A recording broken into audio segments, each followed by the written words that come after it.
and I might have a toast with you. I'm feeling good, I'm feeling great, I'm terrific. We ain't taking no losses, we winning. Undefeated, check the percentage.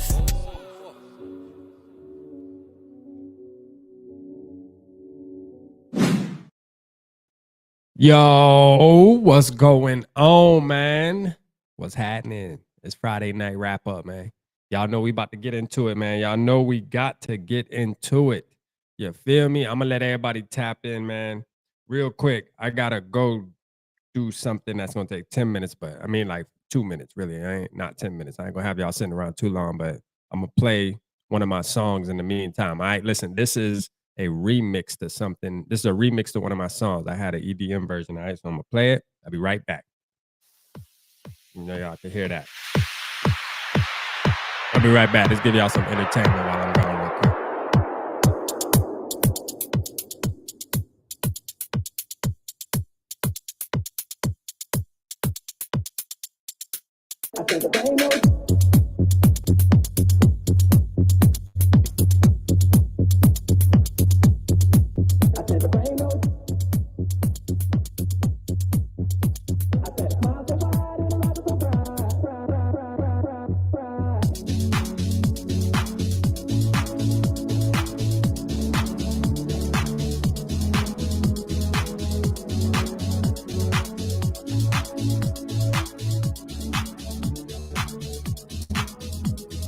Ain't no chick like the one I got. Ain't no chick like the one I got. Ain't no chick like the one I got. Ain't no chick like the one I got. Ain't no chick like the one I got. Ain't no chick like the one I got. Straight out of Charleston. I said there ain't no chick like the one I got. Straight out of Charleston.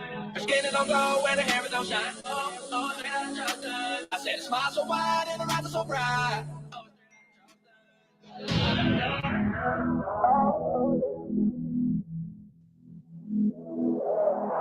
out of Charleston. Come over here, girl, let me make it your wine. Straight out of Chucktown, and I can tell by your style. Let's take a walk.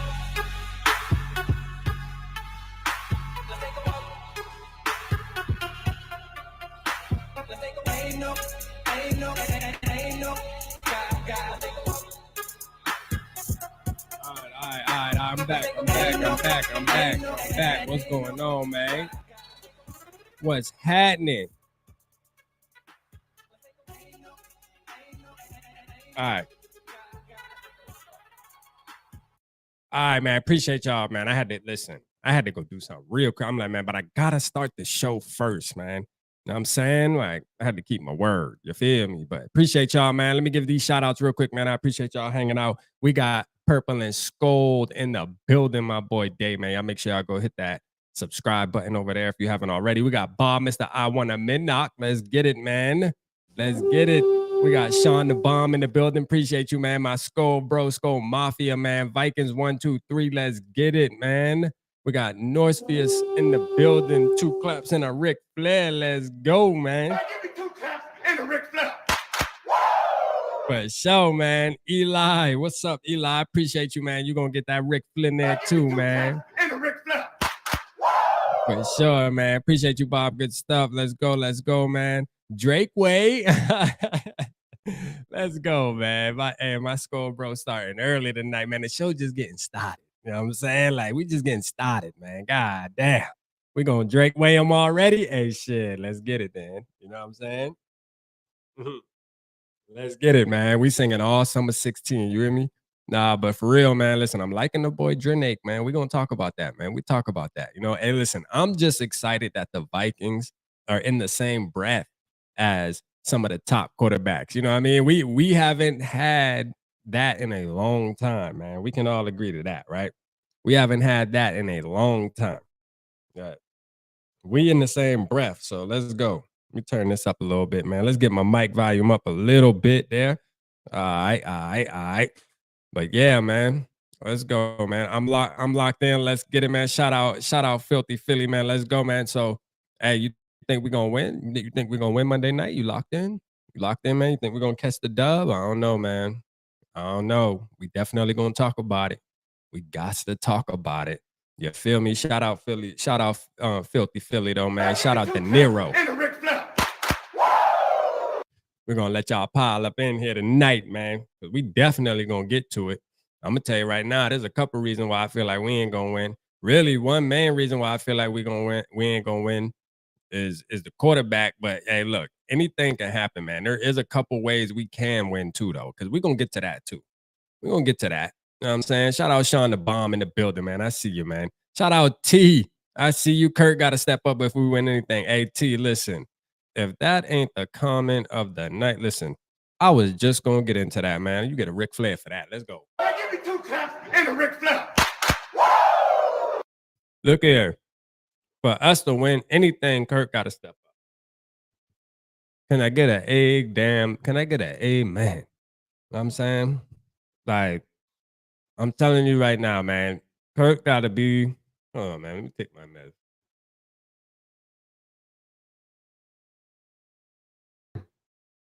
All right. Kurt got to be that guy, man.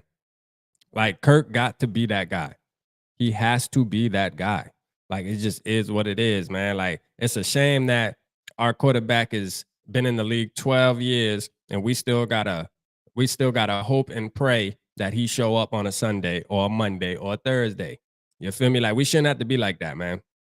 It really shouldn't be like that, but it is. You know, and you got some fans who are okay with that. I'm gonna tell you right now, as a Vikings fan, my standards are a little higher. I want to go into every Sunday, every Monday, and every Thursday knowing that, listen, if we lose this game, it is not because of my general. It is not because of my general. That's the feeling that I want to start having, and that's the feeling I'm looking forward to. So that's one of the reasons why I want to move on. I'm one of the biggest people in the community that's always, hey, let's move on. Let's move on. You feel me? Because with a quarterback that's been in the league 12 years, I shouldn't be asking if he gonna show up or not. I should just know. Like, I should be able to go to sleep on Monday morning or Monday night or a Sunday night, let's just say, knowing that I'm gonna wake up the next day and be like, well, I know my quarterback gonna show up. Let's hope everybody else show up. Because I'm gonna tell you, it's not like that. It's just not, man. It's just not. You feel me, man? But shout out to everybody in the building, man. We're gonna talk about it. Listen, one thing's for sure. Two things can be for certain. Kurt can't create off of a busted play or if the pocket breaks down. Nah, noise fears. Hey, that's a fact. That is a fact. You know, this is what we've been stressing for a long time. He's in who said it, man? Somebody said it, man. I think I said it, matter of fact. He's the last of the dying breed. You hear me? And that's okay. You feel me? You the last one standing. You know, embrace that. But why I gotta be on my team that I root for? That's all I'm asking. Why I gotta be on the team I root for? Could be the last one standing. That's cool. But I'm gonna tell you right now, man, we need some spice back there, man. If the play breaks down, he is done. And you know what? I think going up against a team like the 49ers, it's gonna be a lot of broken plays. I'm gonna tell you that. It's gonna be a lot. It's gonna be a lot of broken plays. And when I do that math, that means we ain't gonna win the game. It'll be a lot. So that's where I have the doubts, you know. And I hate doubting my team, but I mean the evidence is there, man. You know, and it's crazy too because the offensive line has been playing really good now. You see all the stats coming out. You see all the hype around the offensive line. Our offensive line can't be used as the excuse anymore. Now, some of us as fans, we watch the game and we're like, yo, whoa, hold up. Like, where y'all pulling these numbers from? Where y'all getting this from? I found out. Like, listen, there's film out there that I watched throughout this week. And Alexander Madison, I'm going to tell you right now, again, I stress this, man. We love his peoples, respect to his people. The man don't got no vision, man. The man don't got no vision. Listen, there was holes open the size of school buses, man. Like, literally not exaggerate, bruh. Holes are wide open. He rather decide to try to run it to the outside as if he's a fast running back instead of hitting the hole. You are a big running back. You are a bruiser. You feel me? Like, I mean, you might can think that you're a fast, shifty guy in your head, but the truth of the matter is you are supposed to be a downhill type running back. And he's trying to play like a Dalvin Cook, man. He's trying to play like a scat back, and it just don't work.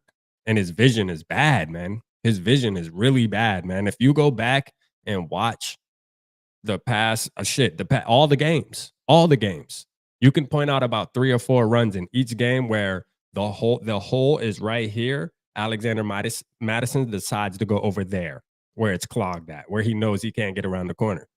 To where running backs in the past, I'm gonna stop saying our boy name. Running backs in the past would hit that hole. You know what I mean? And eventually break through it. Sometimes they'll get shoestring tackle, but they know how to hit that hole. They have that vision. I think Cam Akers has that vision. So that's what's making me like man, put Cam in for a little bit, man. Don't bench Alexander Madison. I think he's good. I think he's there for a reason. We definitely can use him. We've seen him be productive, but he's productive in his own way when you use him correctly. That's the thing. He is an asset. It's just about using him the right way. And right now the Vikings aren't using him the right way. And that's why we have to sit here and talk about him as if we crazy, like, damn, y'all be having his pops and shit on it. Y'all talking about, bro, it is what it is, man. It's football. You feel me? It's football, man. I mean, at the end of the day, still making millions and stuff. So shout out to him, man. Shout out to him. Shout out Anthony in the building, man. Appreciate you, man. My bad for getting to the show late. You good, Anthony, man. Appreciate you tapping in, man. Better late than never. You hear me? Hey, look, and somebody, man, shout out to somebody. Somebody cash at me. Somebody cash at me $100 earlier, man. It's obviously a Vikings fan. Hold on, let me read the cash app name. So Vikings 10, man. Vikings 10 sent me $100, man. Like, shout out to Vikings 10. Actually, let me go on there and see if there's a message from it. Let me see. So whoever Vikings 10 is, bro, shout out to you, man. Let's see. I don't think it really shows me no message or anything. But yeah, man. Oh, here you go. Vikings 10. There is a message for you, dog. All right, so let me see. Got some questions. Text 310. Damn. Shout out Vikings 10, man. Like, I'm a text him. I'm gonna actually text him, man. I'm gonna text him when I get off this show. So if Vikings 10, if you in the building, appreciate you. If that's you, appreciate you. I'm gonna text you, man, for sure. Appreciate that, man. I woke up to it. I'm like, damn, somebody sent me $100 on Cash App randomly. Like, that's what's up, man. So shout out Vikings 10, man. Shout out Vikings 10. Madison is terrible. I ain't gonna say listen, Filthy. I ain't gonna say he terrible because, and I don't think it's fair to say that due to the fact that we've seen him be productive, right? Like, we've seen him come in for Dalvin Cook and be able to run the ball for 100 yards. So I ain't gonna say he terrible. I just don't think he's the number one. Like we can meet right there. You feel me? Like we can meet right there. I can agree with that. Like, we can meet right there. I ain't gonna say he terrible. Like, I think he definitely needs to be part of the offense. You know what I'm saying? But not 80% of it. You know what I mean? Like, that's where we're going wrong. Like, he needs to be part of the offense, just not most of it. Like, for real. It's simple as that. It's just simple as that, man. You know, the math is simple, man. Stop giving him the ball so much, not only on the handoff, but you're throwing him the ball now. You know what I mean? Like, God damn, I mean, shit, like, what's up? Like, what's up? Like, not only are we handing him the ball, now we're throwing him the ball too? Like, come on, man. Got to do better, man. This offense is filthy, man. Shout out to Filthy, man. We got to use your name, though, man. It's filthy in the bad way, though, man. I want to say filthy in the good way. You know, we want to get on here and be like, man, our offense filthy, but in the good way. That shit in the bad way right now, man. You know what I mean? Change of pace, back to that. Alex is a change of pace. Exactly. Change of pace back. That's exactly what he is. Change of pace back, man. You know, I'm excited, man. We gotta see we got to see some of our other guys back there, man, shine on Monday night, man. You know, the lights are bright. Like, put them in put him in, man. Like, it's obvious, bro. Like, this is what gets me upset about this team is like we as fans even know this. Like, we watched it. Like, like, dog, like, come on, man. Like, we just fans watching this shit and can see this. You feel me? Like, what do we gotta do, man, to get just some regular football people in the building that can just look at football and just be like, bro, like, listen, I'm sorry, man. I know you're my homeboy, you're my friend, man. I coached you last year, but you gotta go sit over there on that hay for a minute, man. You got to go sit on that hay. We trying to get dubs. Hey, something must be going on with you, man. Hey, take some time. Hey, get right. I'm gonna put your boy in and start this game. It's simple as that, Kevin O'Connell. Just tell him what it is. Just tell him what it is, man. I'm saying, shout out my boy Mont in the building, man. I see you, man. Appreciate my dog. Let's go. Give me 2 taps and a Ric Flair. Shout out my dog, man. Let's see. We should all have ownership of this team. Hey, that's a fact. You know, one thing I can say though about the Vikings community, though, like us as a fan base, we are one of the few fan bases that really do have somewhat of an influence. Now, it's kind of like one of those things where, you know, you get hired for a certain company and they give you stake in the company. It's like, yeah, you can't call shots and stuff, but if enough of you guys get together, you can kind of make things move. And I think a prime example of us doing that was Dalton Risner. Like, that is a prime example of us doing that. Dalton Risner, bro. Like, I truly believe that the fan base, me, you, everybody that represents this team made that move happen. We made that move happen, man. Like, all the talks and Twitter and tagging Dalton Risner and, you know, poking at him. We almost did it with Treader, remember? We almost did it with Treader last season. If Treader didn't decide that he just didn't want to play football anymore, remember, he tweeted back at me. His dad reached out to me. So, like, believe me, we almost made it happen with Treader, man, last year. So the fans, we can have some influence. It ain't gonna happen every time, but you know, it does happen though. We are one of the few fan bases, and there's a couple others out there where their fans can start getting, you know, squeaky wheel gets the oil, man. You know what I'm saying? Squeaky wheel gets the oil. And we did that. Because think about it. They brought him on the team and didn't even start him. They went and signed him. They're like, man, let's sign this dude, man, so that, you know, we can just shut the fan base up, man. I'm tired of seeing all the tweets and stuff like that. And I seen Kevin O'Connell today, an interview with him on Rick Eisen, where he said that he sees all the outside stuff. And, you know, he says the players see it too. So they see what's going on. They see what's going on, man. They know what's up. We made it happen. Shout out my boy Too Evil, man, with the 5 bones. Let's go, man. That's the way to start off the night, man. Let's get it. Give me 2 taps and a Ric Flair. I got you, Too Evil. This one for you, man. This one for you. Playoffs? What are you talking about? Playoffs? You kidding me? Playoffs? And I got one more for you, Too Evil. This for you. No here. Yes, check flat. Oh, on man. 4th and 8. Man, I mean, that's how you really piss off a fan base for me. It's just like double middle fingering the opportunity to get a first down. I mean, listen, don't shoot the messenger, man. That is the football goddamn guru right there, man. The quarterback guru said that Kirk Cousins double middle fingered us, bro. Not me. Not RAP. Don't get mad at me, man. I think there's some people that get mad at me for saying that, and I didn't say that, bro. Like, I didn't say that. I just copied the soundbite, dog. Like, for real, bro. Like, I'm sorry, man. I mean, it's just some things you just can't be. You're mad at the wrong person, man. He double middle fingered us, not me. You know what I'm saying, he double middle fingered us, not me, man. You know, 4 likes, 21 watching. Hey, yeah, man. Hey, listen, Wrench Gang getting on y'all, man. Shout out Dino, man. Shout out Dino 21. I see you, man. Wrench Gang getting on you, man. It must not be enough likes, man. You know, we got people in the building, but y'all ain't liking the video. Y'all, you know what that is? That's called stealing. Y'all stealing, cuz. Don't steal. Too Evil said, hi, Rap. I know that the season is about to come crumbling down. It's okay, though. The off season isn't that far away. Shout out my boy Too Evil, man, with the poetry, man. Shout out my boy with the poetry. You hear me? That shit was smooth, dog. I'm my boy with the poetry, man.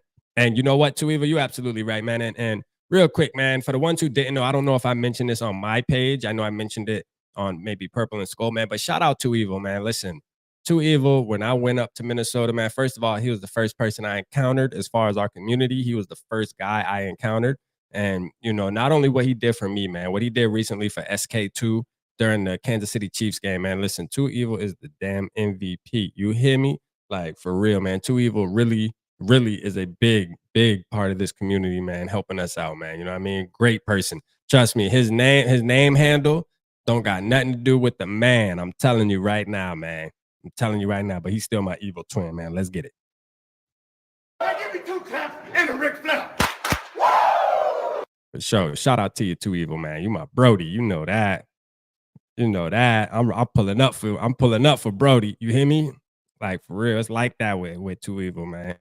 You know what I mean? We're gonna take it there for sure. All right, let's go, man. Let's go, man. Let's see. Shout out Nighttime.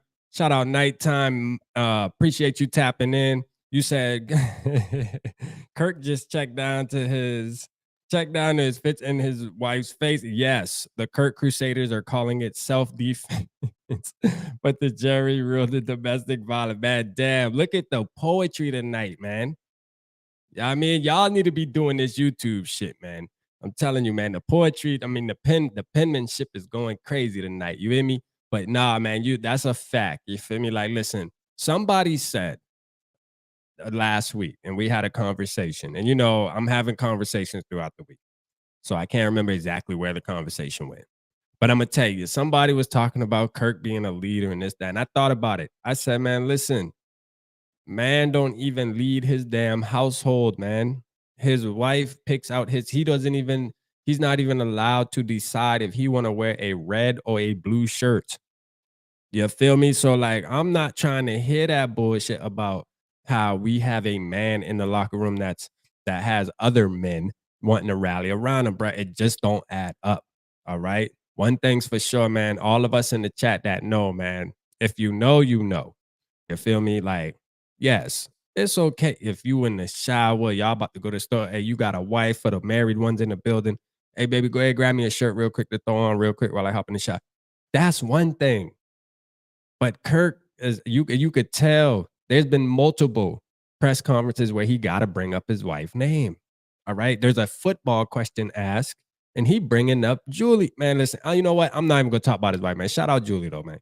I mean, nothing against her. It ain't her fault. I mean, it ain't her fault, but I'm just saying. You know, all I'm saying is the team would rally around her before they rally around number 8. That's all I'm saying. Like, that's more likely to happen. Like, she would walk in there and be like, nah, you're going to be doing this. You're going to do this. You're going to let me do this for you. Hey, you're going to run this route. When I tell, hey, when you hit that hash mark, you're going to take that cut right there. Hey, you're going to run a shallow crosser. Hey, like, she'll be in the locker room telling motherfucker what they going to do. Because I don't see number 8 doing that. I'm gonna keep it real. I don't. Dave linking up with you, Rap, or nah? Nah, he ain't linking up tonight. Nah, me and him do Tuesday. We do Tuesdays on Purple and Skull. And we'll do more. We'll do more throughout the off season and stuff too. And I mean, shit, if he wanted to jump on, no, you know what I'm saying? He could jump on. You know what I'm saying? I ain't tripping. Dave, my brother, man. We just he been busy though. He been catching up on work and stuff. Me and him been talking.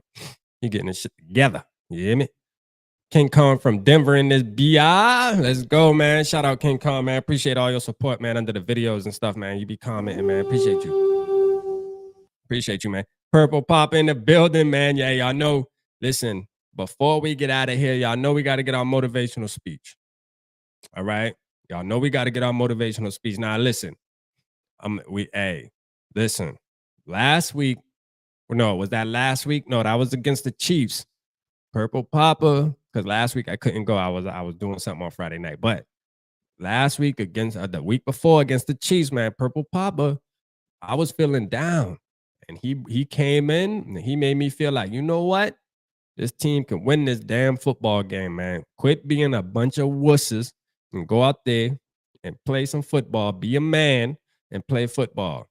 But I mean, obviously we saw it was a close game. You know, they seemed like they were going out there. But I don't know, man. No, I don't know.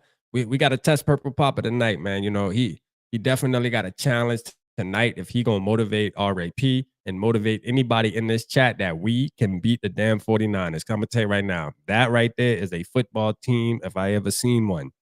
That is a football team. And I think even with them having these type of injuries that they have on the field, I don't think it's going to affect them enough. I don't think it's going to move the needle enough for us. Now, if they were playing the Chiefs or the Eagles or something like that, one of the top teams, yes, those injuries would mean the world. But they playing the Vikings, I don't think they mean as much. And I mean, that sucks to say that. I hate that we have to act like that, but it is what it is. It's the facts. All right. And one thing we gonna pride ourselves on is speaking the truth, man. You know, speaking the obvious too. That's the crazy part. Speaking the obvious. It is what it is.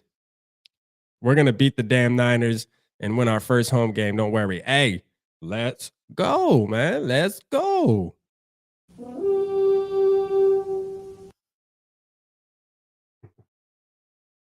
Shout out Cringe in the building, man. Shout out Cringe, man. Young Cringe said the Vikings can win or lose any game any given week. Now, yes, you know, hey, look, Cringe, I do gotta agree. That is like, you know, but that is a statement that you know you could say, and that is a true statement. You know, I feel you. That is a true statement. But then when you start breaking down evidence, you can change that statement up to, you know, the Vikings instead of can, the Vikings could win, you know, but the possibility of them losing a game every week is more, you know, realistic. You know, that's just what it is. This is what it is. Because when we watch this team play, I'm gonna tell you right now, we not beating the top teams, bro. We're just not. We're just not. I'm just telling you right now, man. I mean, look, I'm just as much as a fan as everybody else. We're not beating the top teams. We're not. I mean, like something would have to go, and this is saying that if we do happen to beat them, it's definitely gonna be some shit that happened that was everything went right pretty much for us, while everything went wrong for them. That's what's gonna happen. Hold up, man. Mon, I know you asked me a question. Hold on, man. I'm gonna go find your question too, man. Hold on. Shout out. Is that Sarah? Hold on. Is that Sarah in the building? Did I see Sarah in the building? Is Sarah in the building, man? I know. I thought I saw Sarah in the building. All right, here we go. Here's my boy, Mon. Let me get this question real quick, man. He said, Rap, how you feel about Cousins signing a 3-year deal with the Vikings after the 23 season? Man, that's a hell no. Man, hell no, man. Like, listen, we ain't even gonna get to that because I can go on and on about that, man. Listen, that is not happening, or at least it shouldn't. You feel me? It shouldn't happen. Now, this is the thing, man. I don't know if y'all watched the interview with Rick Eisen. I don't know if y'all watched that interview with Kevin O'Connell. And you know, Rick Eisen, shout out my boy, man. My boy got right to it. You feel me? He ain't waste no time. He got right to the business. You hear me? Hey, how you feel about Kirk? Hey, y'all thinking about trading him? What's up? What's the options? And you know what? Kevin O'Connell said exactly what he's supposed to say on national TV. He's not thinking about it. You know, him and Kirk are locked in. Blase, blase, blase. And you will have Kirk stands that will take that and say, see, the Vikings aren't moving off. They love Kirk, man. Stop it. You feel me? Stop it. Let me ask you something. You at your job, y'all having a meeting. They ask you, hey, you know, hey, deep inside, you ain't really liking what's going on at your job, but you know for a fact, if you fuck around, say the wrong thing, you ain't gonna be able to pay rent next week. When they ask you, hey, get up there and tell us how you feel about us. Your ass gonna get up there and you gonna say what's supposed to be said, man. Stop the cap. You hear me? Like, so think about that. Stop the cap. Stop the cap right now. Stop the cap. No bullshit, bro. So look, whenever I see coaches, whenever I see players go on a national platform and get asked questions, I already know what come out their mouth is going to be bullshit. You hear me? Like, for real. Like, I already know it. It's going to be BS, man.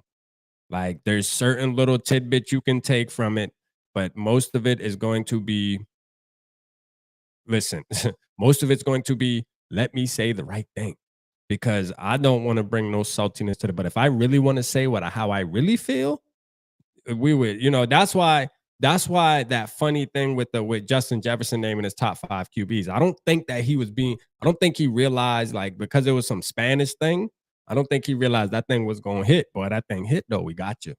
We got you. We seen what it was, Jay. We seen what it was, Jay.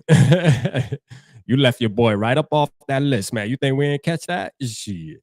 You try to sneak him in there at the end. But see, if he was on ESPN or Good Morning Football, oh, Justin Jefferson would have said Kirk Cousins number 1. He would have said Kirk Cousins number 1. I mean, and they would have ran with that. Ran with that. Come on, man. You know what time it is. Shout out T Bass in the building, man. Shout out T Bass. I see you, man. Appreciate T Bass in the building, man. He said he said the Vikings signed Cousins to a 3-year concert. I may not be a Vikings fan anymore. That might do it for me. Absolutely, man. I know you meant contract. So yeah, absolutely. Yeah. If they extend Kirk Cousins, hey, shout out Colton. I know you say that, man. Listen, he should be extended and be a Viking for life, bro. I want Kirk to stay straight up. Man, listen. Hey, listen, Colton, man. I rock with you, brother. You my brother, man. We here, man. I'm saying we here.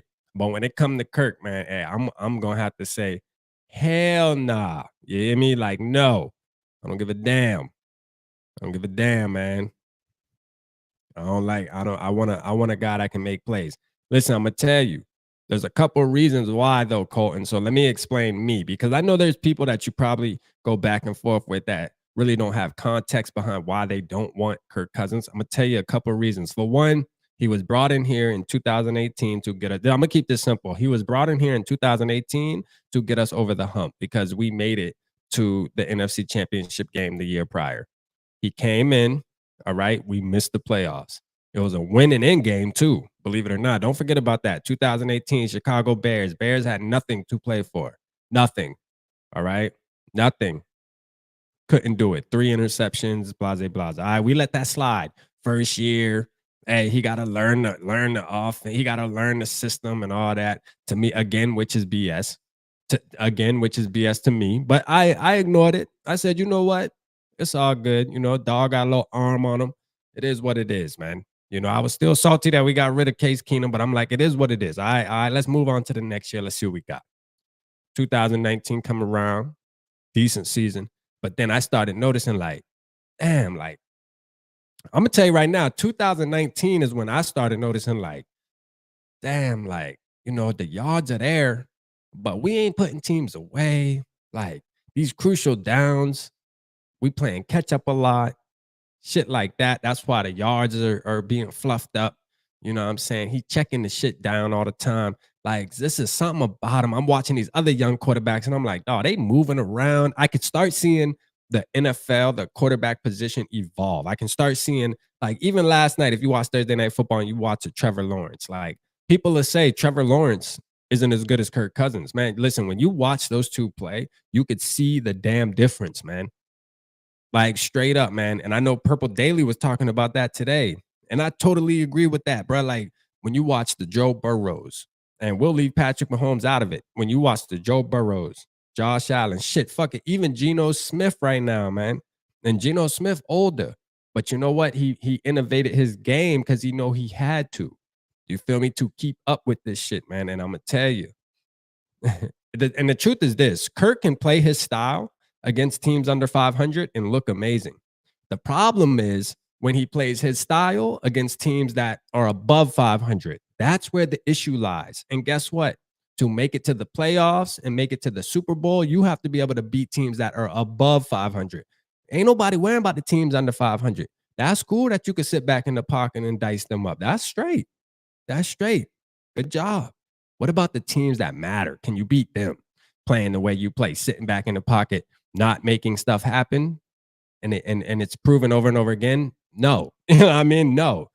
So then 2020 comes, 2021 comes. I'm over it, bro. Like, for real, man. It's done with. The experiment is over pretty much. And that's just that. The experiment is over, bro. Like, we've tried over and over again. And this year, the offensive line's good. The defense, I mean, they're saying the offensive line blocking really good, so we can't use that as an excuse no more. But now that JJ's hurt, I already know there's gonna be an excuse of, well, he didn't have JJ for 4 weeks. Bro, oh well. You know what I'm saying? I'm sick of it. That's the difference between a good quarterback and a great one is a good one. You can use a good one. Once you lose a piece like Justin Jefferson, we really gonna see what our quarterback about. That's why I'm excited to see Monday, man. Because we seen it. We seen it last Sunday without JJ. We seen it, but I ain't say nothing. I kept my mouth shut. Hey, because I'm gonna tell you right now, with him without JJ out there, we gonna really see what the boy about. And I want to see everybody who love him pop out on Monday night or Tuesday morning. Do not go hot and pop out. Please pop out. Because I'm gonna tell you, without that weapon, we gonna really see. Because a great quarterback would make Jordan Addison, TJ Hawkinson, all them look really good. And I know TJ dropping that ball, but I got a feeling he gonna bounce back, man. I got a feeling he gonna bounce back. But shout out to you, Colton, man. No, I ain't mad at you, bro. We all Vikings fans at the end of the day, so it's all gravy. But we just gonna disagree, man. You know, you're gonna have to be a Drake stand with me. If we get Drake May or Caleb Williams, you just gonna, hey, I might be on your side. Damn, man, I'm gonna be defending our quarterback every night. Because they're gonna be haters on any quarterback we get. You know, quarterbacks usually splits a fan base regardless. It's like that with most fan bases. You know what I'm saying? So most fan bases, they're split on their quarterback, except for like Kansas City. Unless you know you absolutely have a Hall of Fame type quarterback, most fan bases like the Dak Prescotts, shit, the Lions with Jared Goff, goddamn, definitely the Cowboys with Dak Prescott. I watch it all. You know, you got people that they're fans that hate their damn quarterback, and you got ones that love them and stick up for it regardless. And we're just part of the party, man. We're just part of the party with our guy. That's all it is. Shout out Northfields, man, with the 10 bones. Appreciate you, brother, man. Give me 2 claps and a Ric Flair. He said, let's call it for what it is. Kirk only becomes Kirko Chains after he goes missing for 2 quarters. Then he puts the mask on and becomes Kirko Stats. Hey, that's a fact, man. Again, Kirk is like, you got to think about this as a Vikings fan. And this isn't all Kirk's fault right here, but we play from behind a lot. You feel me? Like we play from behind a lot. And when you play from behind, just think about it as a Vikings fans, man. Think about how many times we're behind in a game by 2 scores in the 3rd quarter and towards the end of the 3rd and stuff, where you have to start pushing the football. And bro, when you're in those positions like that, you tend to have to throw for more yards. Like you're gonna throw for more yards just naturally. So a lot of times that's why I say, you know, and I see my boy Yogi in the building, man, like stop reading the paperwork after the game. You know what I'm saying? Like that, and I'm not saying that's anybody in this building tonight. But what I am saying is there is people out there from other fan bases. They don't watch the game. They just look at the paperwork afterwards. You feel me? And kind of like, never mind, let me not talk about that. But you know, you get what I'm saying, right? They get the paperwork. Okay, I see he had 350 yards, 3 touchdowns, 1 interception. Hey, he's not the issue. And that's what they do. But see, and then we as fans that actually watch every single snap, we have to see that 3rd and 5 where he holds on to the ball too long. Justin Jefferson's wide open on a streak, or, you know, TJ Hawkinson's wide open in the middle, but he's patting the ball and looking and panicking and takes a sack. And then the 49ers get the ball back, or whatever opponent we're playing gets the ball back, and they go down and score a touchdown. And then that was the nail in the damn coffin. And then we got to play, and then we're trying to hurry up and come back. But that play right there separates what a great, and you ain't even got to be great. Just a consistent good quarterback wouldn't let those plays happen all of the time. They're going to happen sometimes. I get it. They're going to happen sometimes. I just think with Kirk, it happens more often than none. And that is the issue, bruh.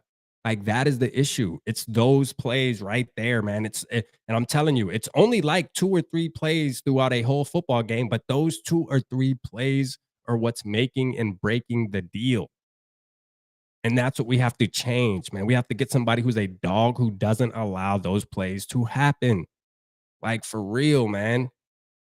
Straight up like that. I mean, it just is what it is, bruh. It just pisses me off, man. This shit gonna turn into a stomp in a minute. Thanks, Colton. Thanks a lot. Thanks a lot, man. You about to turn this thing into a curb stomp, man. Thanks. Give me 2 claps and a Ric Flair. Give you a Ric Flair for that. For real, man. You know how we do over at Triple P, man. You bring up Kirk Cousins like that, you got me ranting, man. We're gonna start stomping. Hey, Kirk, go sit over there. Go sit right there. Sit right there. Sit right there. We're gonna get right with you. Nah, we don't be no hard, man. We don't be no hard, man. We just talking. We just talking our talk. You feel me? We just talking our talk. Let's see. There's a simple reason for it. Vikings focus way too much on JJ, and fans want it just like when AP was there. Yep, 11 men up on the line, and they still run the ball. Absolutely, T-Bass. See, T-Bass know his football shit, man. Y'all sleeping, man. T-Bass know what's up. Yeah, see, and that's everybody in the building. See, what I like about over here at Triple P, man, I could tell all y'all in the building, we watched our damn football games, because I'm going to tell you, I be moving around in the web, man. I move around the web like a spider, you hear me? And I'm gonna tell you, I be seeing a lot of people. That's why I say I think that there is just Kirk Crusader, Kirk fans, Kirk stands, whatever you want to call them.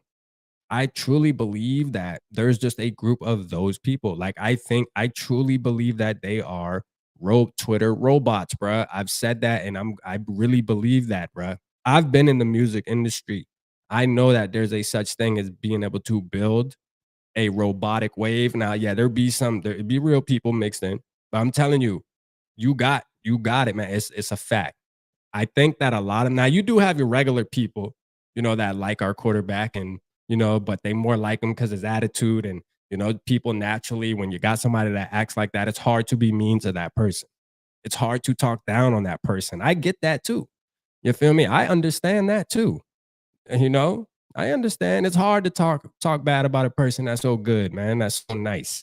You don't want to kick a man like that. You'd be like, damn, man, he's a good man, dog. Like, let's keep him, man. Let the man keep his job, man. That's a good man right there. I get that too. I get that side. You feel me? I'm not that. I'm quick to say, you getting millions, dog. Listen, I'm a fan. I invest in this team, not only financially, emotionally. Get them the hell out of here. You feel me? We had a good run. Get them the hell out of here. I'm trying to win a Super Bowl, dog. And if we can't do it with that, with you, why are we trying over and over again?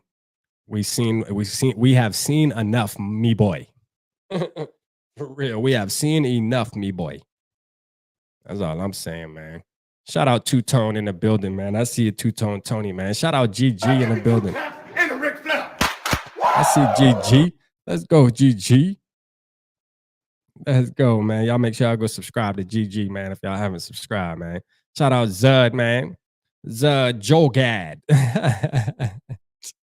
The Purple Pecker Eater, man. I like it. Let's go, man. I remember you from last stream, man. Shout out JDT, man. JDT93, man. Appreciate you, bro. Appreciate you. Yeah, even back when we relied on one player way too much. And we do, man. We do. I think the Vikings have been known for that. Like, we get this one player and we depend on this one player to hold it down. For example, like T-Bass said, like JJ is the person right now where we just feel like JJ. Shout out Chuck Cousins, man. Appreciate you, bro. Or Cuck Cousins. Cuck Cousins. I got you. Shout out to you, man. You get a Ric Flynn there. You hear me? Give me 2 claps and a Ric Flair. But yeah, I think it's like that for real, man. Like we sit there and we depend on one player. And right now it's JJ, obvious thing. And yes, he's a great player, man, but like we need to start like relying on the team, man.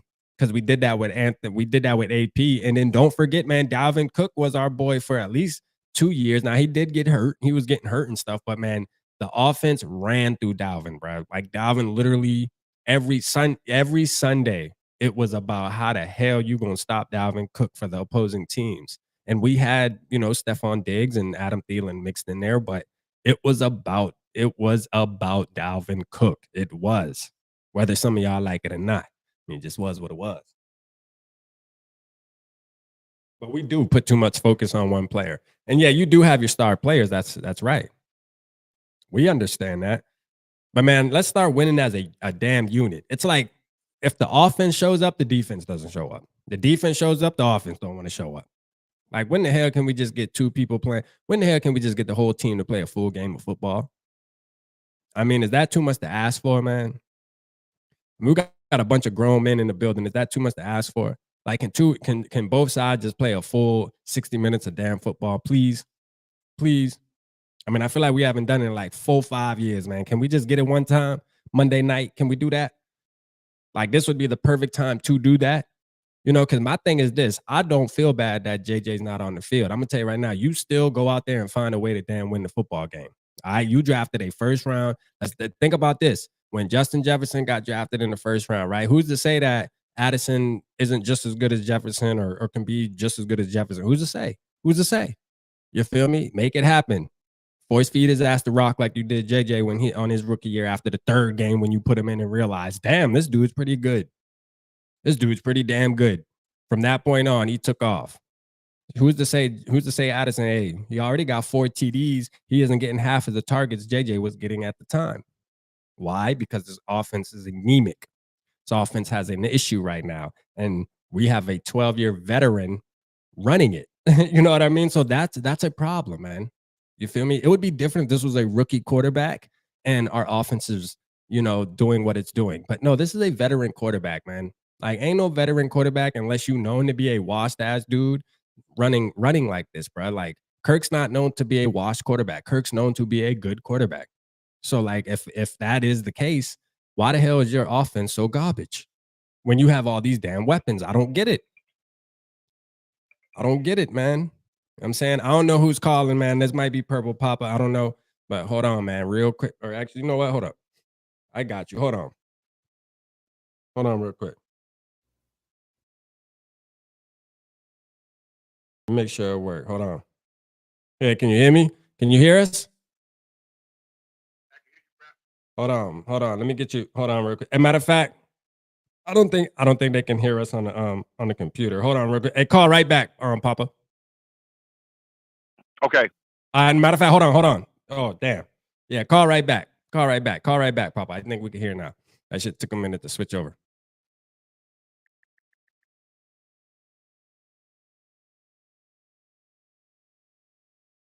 "12-year rookie." Facts, Tony. That's what he's playing like. He's playing like fucking 12-year rookie, man. That shit pisses me off, man. Like, come on, dog. We got a 12-year veteran, man. Shout out Grandizer in the building. You feel me? Know what I'm saying? Hey, shout out my boy Grandizer, man. Playoffs?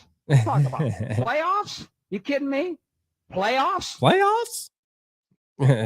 Shout out my boy Grandizer in the building, man. Grandizer, man. The drink, the straw that stirs the damn drink. You hear me, man? I be seeing Grandizer all the way on a London channel some motherfucking way, man. Grandizer be all around the world and yeah. I'm telling you, man. Grandizer, that's that guy, man. I'm telling you, man. Hey, listen, if you watch football podcasts, I guarantee you see Grandizer somewhere else other than over here at Triple P's. Because Grandizer be everywhere, man. I don't know how he do it, man. To be real with you, he the MVP, man. We gotta come together and ship Grandizer some Vikings merch, man. I mean, as a community, man, we gotta get Grandizer right. Man. I know you're a Dolphin fan, but goddamn it, you gonna have to wear some purple when you watching Triple Peasy, man. Everybody in here, give this live a like, man. Shout out Filthy, man, doing God's work, man. You know what I mean? Shout out Filthy doing God's work. For sure, man. Listen to the man. You heard the man. Make sure you hit it, man. You a mod, Filthy? Hold on, make sure you was a mod, man. Man, what's up, Papa? Hit the jack. Hit the jack. Make sure Filthy. Hit the jack, Papa. Hit the jack. Make sure Filthy. Hit the jack, Papa. Hit the lat.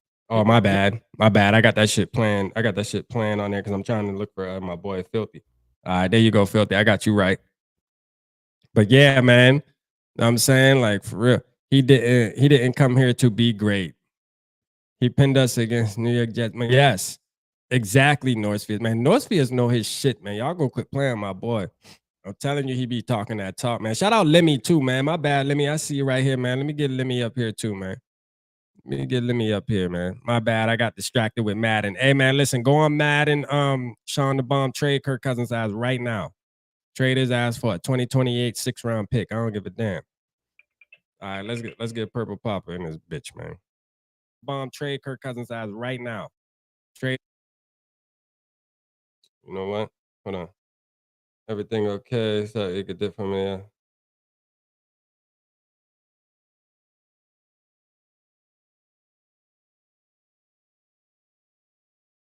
Hold up, real quick. I'm gonna call Purple Papa ass back because I don't know what's going on, man. We struggling. You heard me? We struggling right now, but we gonna get it right. Hold up, let me call his ass back. Here we go. I don't know what they. Yep. Oh my God, let's go.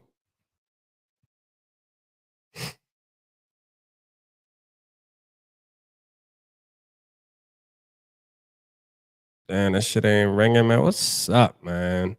My Jack acting crazy right now. You know what? Man, this is what I'm gonna do. Matter of fact, that's what I'm gonna do right here. I ain't even gonna play with this. I ain't even gonna play with this phone no more. I ain't even gonna play with this phone. I got you, Purple Papa. Hit this link right here.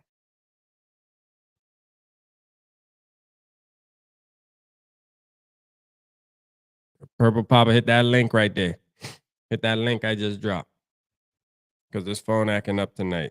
You know, I ain't gonna lie, my daughters are here tonight, and you know, they be hogging up the Wi-Fi. You know what I'm saying? I do got teenage daughters, and I'm gonna tell you right now my damn 3-year-old even using up the Wi-Fi, man. I might not be able to do no live shows no more here in a minute. Shit, I ain't gonna have no damn Wi-Fi.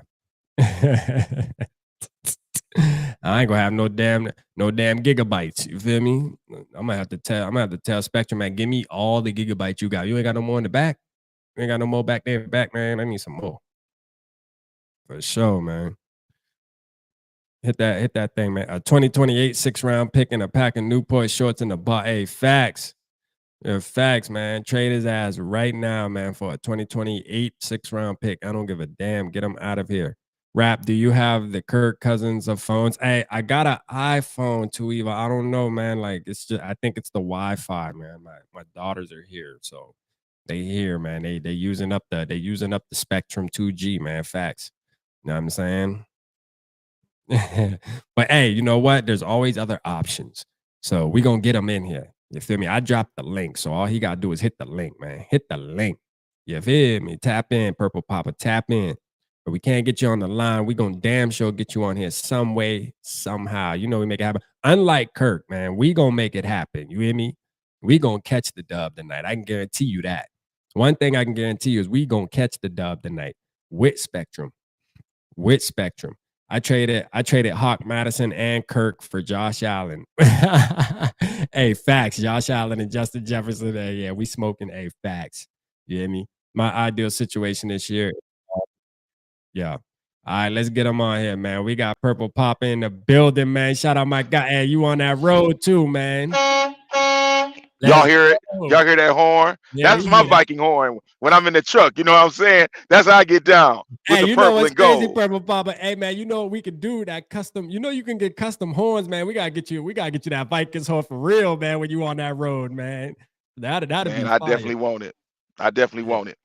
Well, you know, I came on tonight, man, because, you know, last week, man, I was hyped about the 49ers, I mean, the Kansas City Chiefs game, and I really believe we could have won that game. And I know that sometimes things don't bounce your way, but we didn't get punked at home, which is what my biggest thing was. We didn't get walked into a corner and beat to death. We did play strong. The defense definitely represented.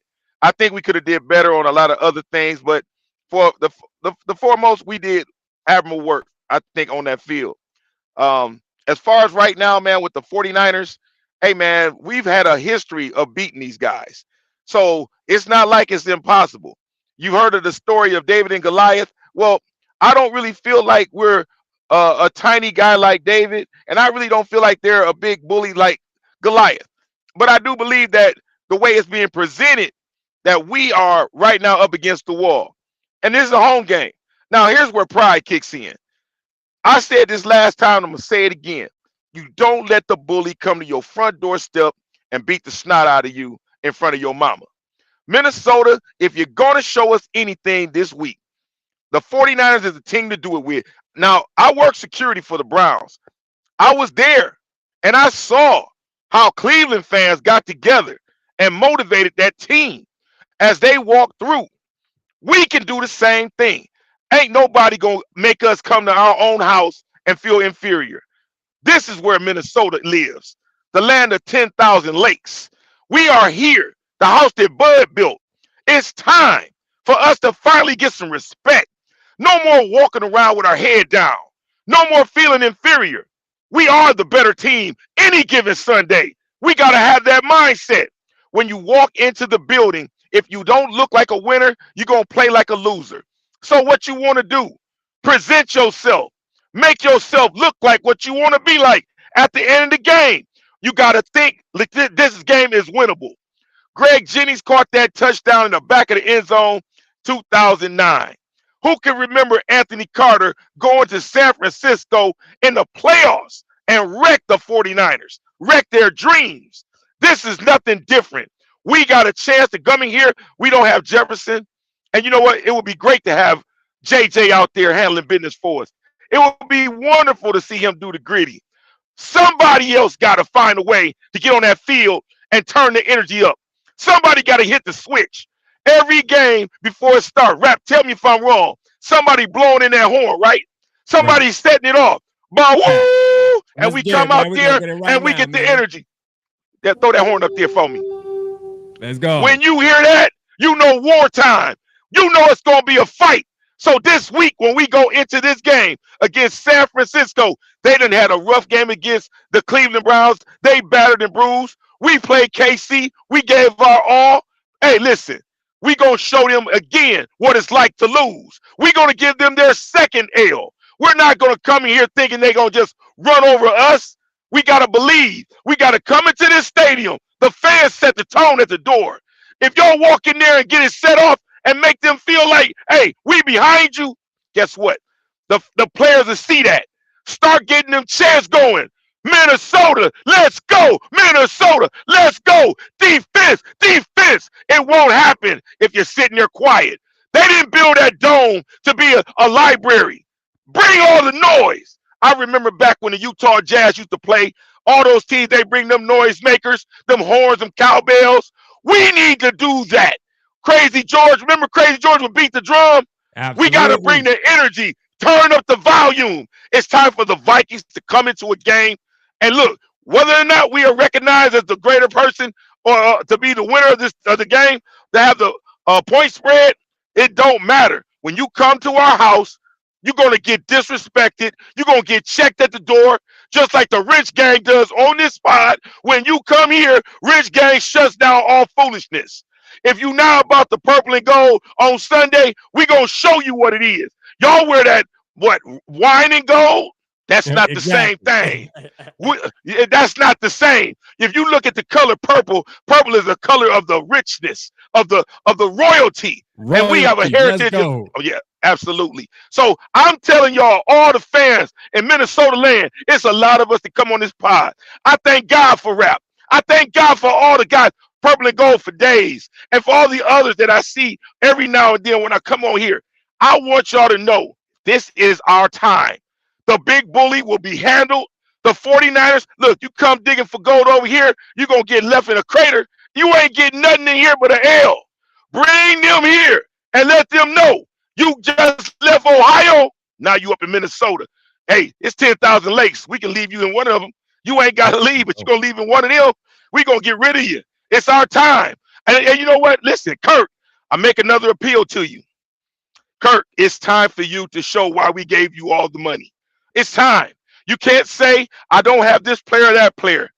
You have the control to do whatever you need to do. All you got to do is believe in yourself. Quit letting your mind wander. Figure it out. We got so much talent on this team. How come it is that you got to sit up here and make decisions at the last moment of the game that don't benefit us? If you'd have just threw the ball up, a Hail Mary, we could have had another memorable moment, but you chose to take the sack. Throw the ball away. Throw the ball in the air. Let somebody go after it. Just don't take the sack. We need this game more than anyone. This Sunday, everybody is looking to Minnesota to get folded. Monday to get folded on Monday Night Football. If you're coming for a Monday night game, hey, remember this. You coming to a fight. We coming to fight. And 49ers, bang, bang, gang. Hey, you better be bringing an extra clip because we going to bring that sword and we putting it to your neck. It's Viking time. All my Viking fans, stand up and represent the purple and gold. I love y'all with all my heart. Purple Papa forever, purple and gold. Let's go, man. Let's go, man. Shout out Purple Papa, man. Thank you, brother, man. Listen, this definitely going to be a thing every Friday, man. You get the crowd going, man. The chat loves you, man. Again, you a superstar, man. You got it, man. And you know I appreciate you on another level, man, for sure, man. Much respect to you. Again, you stay safe on that road, man. Where you headed at?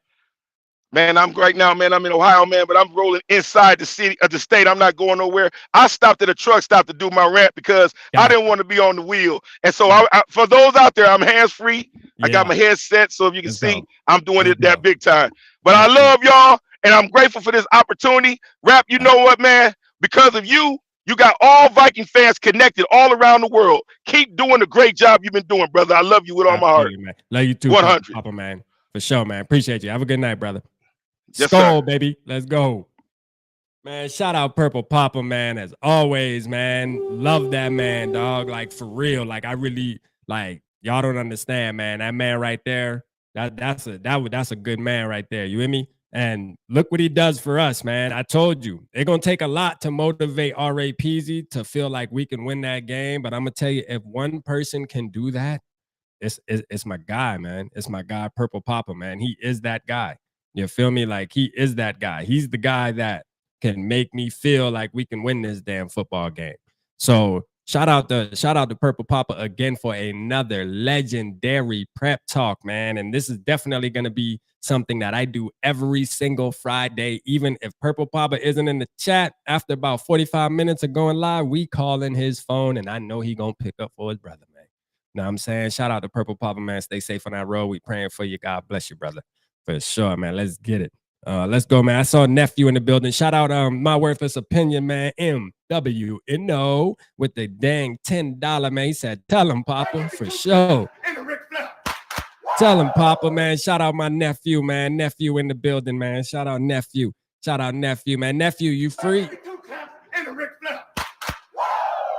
Nephew, you free? If you free, man, you want to tap in, Nephew, man, tap in with me, and you gonna do a show next week, man. I was telling the wife, man, I'm getting you on next week, man. Me and you gotta lock in, man. I want to hear what you're thinking midway through the season, week 8, man. I said it's Nephew's time, man. Time to get Nephew back on the show and talk about the Vikings, man. But if you got a minute tonight, Nephew, and you want to tap in, man, hey, the floor is yours, Nephew. Come kick it with your uncle, man. Hey, what's up, TY? Shout out TY in the building. Shout out TY in the building, man. Y'all make sure y'all go check him out, man, on Purple and Scold and Purple Rain. And he also has his own channel too. TY, your catch. Well, really, we call him Catch, man. I say TY, but you know, Catch really that's what it is. But is your channel right here the channel that's set up for your own personal channel? I think it is. So if it is, man, y'all see the handle. You know, go in there, go on there and subscribe to that too, man. I'm gonna tell you right now, one of the best shows for its niche, man, is the vintage show they do, man. If you're somebody who, like me, who, you know, has only been a Vikings fan for 20 years, that's not a long time when you think about the Minnesota Vikings. Now, if you're talking about the Carolina Panthers that are only been around since 1995, or the Houston Texans or something like that, that's one thing. But the Vikings have been around forever, and they take it back, man. And I actually have learned so many things for the short amount of time that they've been part of the family. And I'm so thankful for those fellas, man. Him and Tony, they just bring something to the community that was needed. You feel me? It definitely was needed. So I definitely want to give those guys their flowers, man. Shout out to them, man. And they just great men. You feel me? They just great men, dog. Like, straight up, man. Besides the Vikings fan part, dog, just great ass men, dog. Like, and you got to support a man, dog. You know what I mean? Hey, as men, y'all know men out here, man. You know, we go through stuff and we hold our head high as men because we supposed to, right? And that's what we want our quarterback to damn do. But hey, as men, man, we got to come together and support each other, man. I mean, we got to hold this world down. We got to hold this world down, man, especially on the purple side. And for the young ones in the building, man, you'll get there too. We got you for right now. But you'll become a man one day, and you'll know what we're talking about. So shout out to that, man. Enough of the mushy gushy stuff, man. Let's get back to this damn Vikings football. You hear me? For sure, man. Let's get it, man. Yeah, TYA, he's on, on Yogi's channel, Norse. Yep, that's a fact. Shout out Roger, man. I see you, Roger. Appreciate you, man. Better late than never, man. You missed the Purple Papa rant. You missed the Purple Papa rant. Go back. You got to go back and hit rewind. You got to go back and hit rewind. You know what I mean? Oh, Neff said he tired. Hey, that's what's up, Neff. No worries. No worries. We'll get it together. We're gonna plan something. We're gonna plan something next week though. So be ready. We're gonna plan something next week, man. Manhood. Hey, shout out George in the building, man. What's up, George? Glad to see you tonight, man. You in the building tonight, man. Appreciate you. Appreciate you, man. Shout out George in the building, man. Good to see you. Good to see you, man. Yeah, Skull TY Catch 84, man. Yeah, go subscribe to the Brody. For sure, man. Go subscribe to the Brody, man. Just got back home from work. Hey, shout out to you, man. Got put in that work. You hear me? We here for you, man. We holding it down for you, Roger. We holding it down. You know, we held it down for you while you was on the clock, man. We represented well. Now I'm gonna tell you, the beginning of the show, I was getting kind of negative. You know how RAP go though, Roger. You know how I go, man. You know, we get a little negative. It's hard, but then Purple Papa came on and he corrected it. He corrected it, man. So shout out Purple Papa, man. He came on and corrected it, man. He give us that motivational speech each and every Friday on Friday Night Wrap Up. So be on the lookout for that each and every Friday, man, because I'm going to tell you right now, he definitely changes the energy in the room, man. He changes the energy in the room in a good way, man. You know, he doing God's work for sure, for sure. Shout out my guy, man. I just got a different love for my man, dog. Like, for real, man.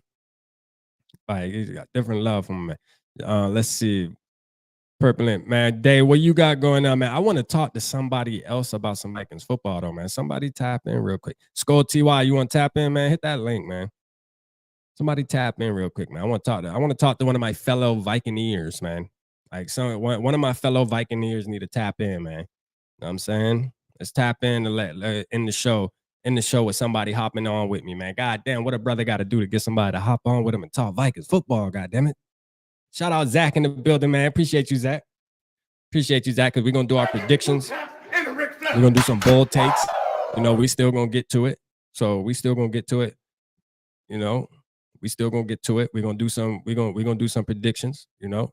Roger, love you. I sure rap glad I got to make it tonight. Hey, appreciate you, Roger, saying, man. You know, I love you, my guy. For sure, man. For sure, man. Appreciate all your support. Appreciate all your support. How's Montana weather, Roger? How's Montana weather, man? Shout out Drop Shot Jake in the building, man. My boy. Shout out me boy.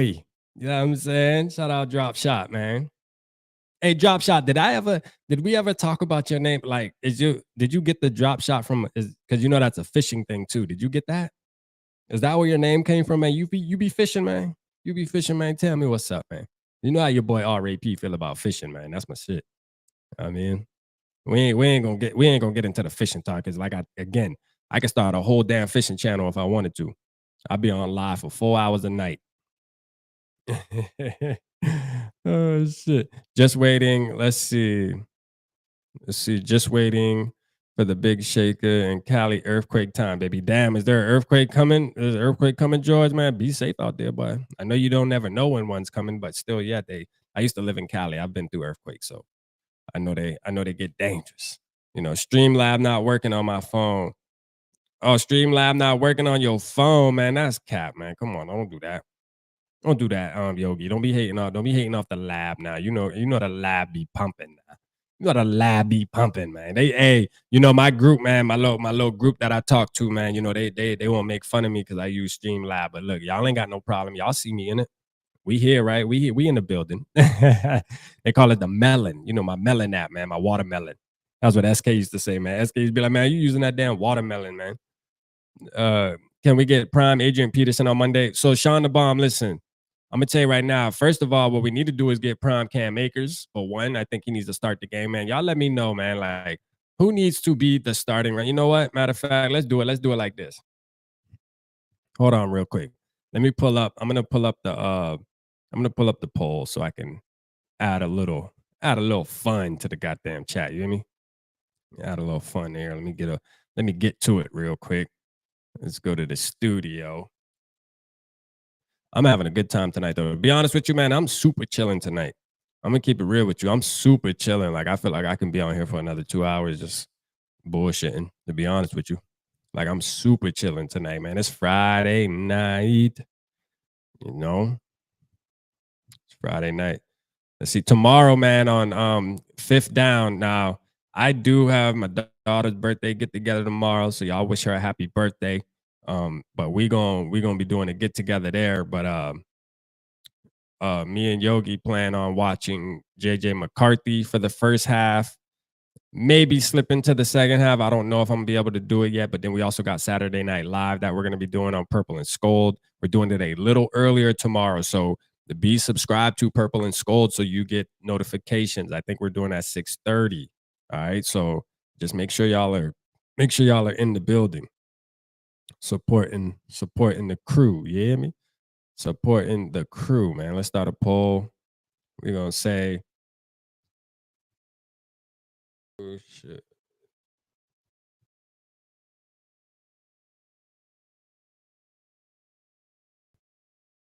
There we go. Let's do this.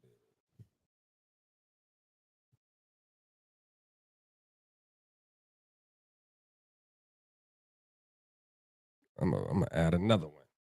Not. All right. There we go, man. I got a little poll for y'all, man. It's a little something to start voting on, man. Let's see what we got, man. Let's see what we got, man. What we looking like? What we looking like? What is the masses feeling like, man? You know, watch Navy Air Force at 11. Hey, for real, we gonna definitely try to get it together. We definitely gonna try to get it together tomorrow. Hold on, let me TYA wants to tap in. So let me do this. Let me here. Okay, I'm dropping it back in the chat.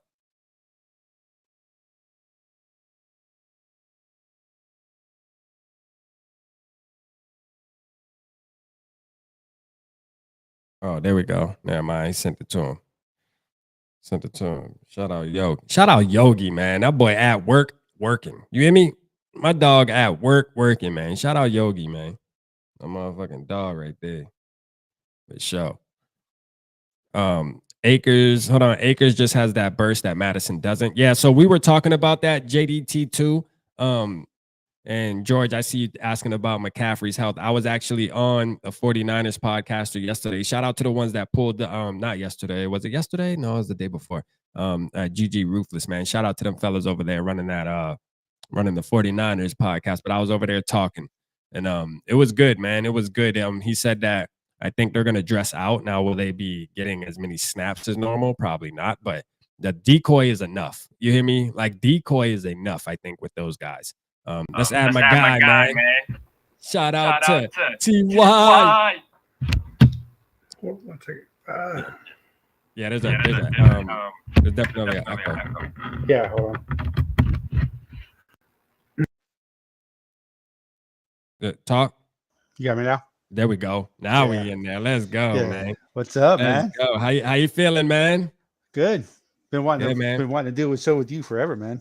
Yeah, man. Appreciate you tapping in, man. Appreciate you tapping in, man. I love what you do over there. So I was telling everybody, man, listen, it's amazing, man. The vintage show, I love it, man. That's one of my favorites, to be honest with you. It was one of my favorites. We were Tony and I were talking, and we were like, I brought it up. Let's do a Vikings history show, and so we got him and I and Yogi we all got to talking. We're like, yeah, people do Vikings history content, but it's usually like a one hit 2-hour show or 45 minutes about, and that's it. But we do it weekly. Like last week we talked about Hall of Famers. The week before that we talked about all of our first round draft picks. Then we had the coaches. Usually teams do a top 10 coaches, but we've only had 11 coaches ever in the history of the Vikings, with Kevin O'Connell being the 11th. So he was just kind of honorable mention. And then we also did the very first show we did was the inaugural season, talking about Max Winter and Jim Finks and Domer Rockland being the head coach, and how Bud Grant was supposed to be the original head coach, but he ended up wanting to stay in Winnipeg. So they got Norm Van Rockland instead, and our first pick, and all that type of stuff. So it's a great show. Appreciate it, man. Yeah, I love it, man. Real quick, Catch. Hold on. Shout out Norris in the building, man, saying he got $20 for my baby girl, man. She really my middle child, but she always gonna be my baby. You hear me? But hold on, I'm gonna get her to call. Matter of fact, hold on. I'm gonna call her real quick. Let's do this. She's in the next room. I hear her talking to her friend over there. Let's see if we can. Your call has been forwarded. No, I guess you don't want to talk. All right, your call has been forwarded. Yeah, stay on the phone, boy. Stay on the dang phone. Hold on. Here we go. Hello. Kaylin, everybody's hearing you on YouTube right now. They just want you to, somebody got you, Northfield's got you $20 for your birthday. He wants to hear you say Skol Vikes. Oh, what they want me to say? Skol Vikes. Say Skol Vikes. Skol Vikes. Shout out my baby, man. That's my baby right there. Corrupting the young. We love it. All right, Kaylin. All right. Love you, bye. There you go, Noise, man. She right in the next room too. I hear her talking to her friend. She stay on the phone all night talking to her friend. There you go, man. For sure. She's at that age where she's on the phone all the time. Yeah. Back when I was when I was a kid, we didn't have the cell phones. We had the phone attached to the wall with a long cord. You had to walk around the house. Yeah. So shout out Norris, man. Shout out Norris for that, man. Yeah, for sure, good job, Norris, man. Appreciate it. You're Northeast, man. I got to say, you're pretty much at almost every one of our shows. We can't tell you the people who join our shows week in and week out, almost every show. You guys are family, and we really appreciate you guys joining every one of our shows. You know, you guys are the reason we do what we do. Absolutely, man. You couldn't said it no better. You know what I mean? Like, listen, this couldn't be possible without you guys, man. You know, so Day, just go in the group chat, go in the WhatsApp. Yeah. Let's see. Who joined? Oh, Yogi. We got Yogi in the building. Let's go, man. My boy on the forklift. The man, the myth, the legend. Oh, look, boy. All I wanted was a brother to come sit with the boy and talk Vikings football. Now you put out the call. You gonna you put out the call. We all come. You do the Gallahorn host, and we all come. Okay, I can go if your guys don't want me here. Shout out What's up, Yogi? Man. What's up? Hey, everybody, go sub up to Skol TYA. You know what? You rocking with rap. You rocking with me. Go on, get on. Absolutely. Skol TYA's channel. I put it in the link about 5 minutes ago, or in the chat, so y'all should have it. Nice K. Yeah, yeah, we back to that, are we? Yeah, let's go, man. We back. So how we feeling, real quick, Yogi? Because I know you're at work. I'm sure Catch can kick it with us a little bit afterward. But how you feeling about Monday, man? How you feeling about Monday, Yogi? Man. Why don't you tell us how you really feel? So if we beat the 49ers, there's hope for the season. Mm-hmm. Right. If not, I'm going to try to do a mock every day. Mocktober, baby. Mocktober. And let's talk about, speaking of that, man, what's up with the Kirktober, man? I mean, I know people were excited about, Kirktober.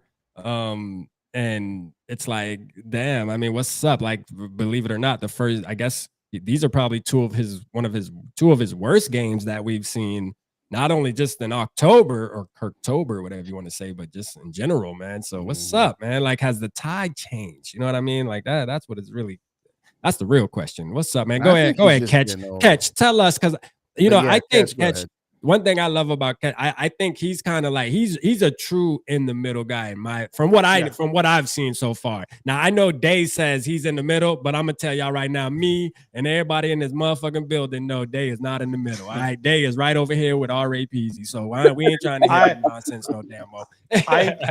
I'm the type of person that understands Kirk Cousins' limitations. I know what he can do, but he's better than most people that most people give him credit for. He is a top, probably 13 quarterback in the NFL. So we kind of need to appreciate what he is, but we also need to criticize him when he deserves criticism. Like, he has the athleticism to, if it's 3rd and 3, it's open. He has the athleticism to run for 4 yards to get the first down. He just doesn't do it. Mm-hmm. I don't know why. If you give him the option to chuck it down, he'll check it down, because to him, in his mind, that's the safe play. So I mean, he will throw it up once in a while. He will run once in a while. He has the ability to do it. He just doesn't. There's something wrong with his mind that doesn't do it. But 99% of the time, he won't cost you the game either. And I think that's more where he wants to be. He doesn't want to be the guy who costs the game, but you also have to be that dog, to where like Patrick Mahomes, look at the play he made against us where he just threw the ball up and the guy ended up, catching it and getting it. And it was like Patrick Mahomes doesn't care. Right. If Kirk had that, most of the Viking fans wouldn't be so hard on him. But that's where his limitations are. And it frustrates me because I know he can do it. He just doesn't do it. And as far as October, to me, the win-loss record is the most overvalued record when you do quarterbacks. But in the history of Kirktober, the teams that he's played, they usually are the same record as Minnesota or worse than Minnesota. Mm-hmm. So that kind of, inflates it a little bit. Whenever we're playing like Patrick Mahomes or playing like a Burrow or Hurts, I'll always give the other team the advantage because they had the better quarterback. But if we're playing someone like Detroit, Jared Goff is not better than Cousins. So no, he's not. No, he has better coaching. He has better coaching. I thought KOC was what we needed. KOC is overrated, man. I'm so disappointed in KOC. But Goff struggled when he had McVay too. So I mean, I think they're the same, just like Stafford. I think they're all kind of the same, around the same level. Are we going to get a debate tonight? No, I was you just asked my opinion, but I don't know. I don't know if San Fran is going. San Fran has a lot of injuries to their two. I know that McCaffrey usually doesn't practice. I didn't see his practice status for today. Right. If he's not practicing, he's probably not going to play. Yeah. And Debo Samuel, my boy, because he went to my school, I think he's still hurt too. Now, when you say your school, are you talking about Carolina? Yes, the original USC. Yes. Okay, yeah. What you know about Carolina, man? Shit, what you know about Carolina, man? I'm only 45 minutes away. I know that Carolina barbecue pulled pork is the best bet. You put the coleslaw on the sandwich. Absolutely, man. Yeah. Shout out Carolina, man. Shout out Lions real quick, man. Lions talk chat sports, man. Appreciate you tapping in, my guy, man. Listen, Micro. I don't know if this is Micro or if it's the other one, man, because I know there's one of them that's locked in with Zoe. But just let me know that. Because I be feeling like, dang, am I calling him Micro Mike and this ain't even Micro Mike, or is this Micro Mike? Because I know I rock with my boy Micro Mike, but you know what I'm trying to get at. Man. We all know. Yeah, it's like when it's like when GG posts, is it Jamie or is it Casey? We don't know. Sure. We all know Zoe's a Lion fan anyway. I was waiting for you to be rap to be done. I was going to say that shit. But go ahead, Dave, man. What were you going to say about that topic there? Which one? The Lions or the 49ers? No. We ain't talking about the Lions, man. The Lions holding it down for the NFC North, man. Let's let them live, man. I'd rather have them do it than the other two teams. The Packers, yes, I totally agree. Yeah, for sure. No, but the golf Kirk thing, like, how do you feel about that? I know I've heard you state about how you feel like golf is slightly better than Kirk Cousins. It ain't by much, so it's not like I'm saying he's like 10 slots ahead of Kirk. No, I'm just saying, give me a guy who has been to a Super Bowl, which is further than an NFC championship game, which is further than a divisional round of a playoff game. And by the way, again, he got back to the divisional round after they won the Super Bowl. And yeah, you can say he's tricked up, but he was tricked up by Sean McVay. But it ain't like Kirk ain't been tripped up by KOC last year. And oh, by the way, yeah. So what? I've never liked that, where when somebody has success, we try to downplay it. Well, that's because of this, or that's because of that. Russell Wilson only won a Super Bowl because he had the Legion of Boom. Well, part of the reason he had the Legion of Boom is because he was on a rookie contract. Okay. Part of the reason Jared Goff went to the Super Bowl is because he was on a rookie contract. And when we got Kirk, he wasn't on a rookie contract. So we can't talk about how the defense fell apart. Well, it's like, well, what did you expect when you're paying him, plus you're paying Diggs and Thielen, and you had a whole bunch of terrible draft picks. But as far as Kirk versus Goff, they're very, very similar. I think like anything else, I think Kirk Cousins has a higher floor than Goff does, but I also think Goff has a slightly higher ceiling, which is what I've said about a lot of different quarterbacks when comparing them to Kirk. So especially mentally. That's the thing, though. That's what you were talking about earlier when you were saying he doesn't want to take off on 3rd and 3, and it's something in his head. Like you said, look at Kirk's stats when they're down by 14, and then look at Kirk's stats when they're tied, and then look at Kirk's stats when he's up 14. When he's up 14, he plays 10 times worse than when he's down 14 because he has the mentality, I don't want to screw this up and let this other team back in. When he's down 14, he just throws effort balls and says, hey, we got nothing to lose. Goff ain't like that. A lot of quarterbacks ain't like that, whether they're better or worse or the same as Kirk. So it's kind of the reason why they can't blow out a team. Like they should have dominated Chicago last week. It should not even they should have dominated Carolina, by the way. Yeah. It should not even be in the question. But for some reason, they got to keep these games close. I don't know what it is. We thought it was the Zimmer thing because he was a defensive guy. Well, here's the thing about Kirk. Love him or hate him, he's always around the top, about the top 5 or 6 in 3 and outs. And that's been the case when he was in Washington, when he was here with Zimmer, now that he's here with KOC. It's something about him that it's just like, how is it that no matter where he's at, he always throws for 4,000 yards and pert near 30 touchdowns, but he also is damn near at the top of 3 and outs. He's like the ultimate boomer bust, and it just drives me crazy. It drives me crazy. Shout out my guy, Skull Nation in the building, What up, Skull man. Nation? How you Appreciate you, guy. Let's give you that Rick Flynn there. You heard?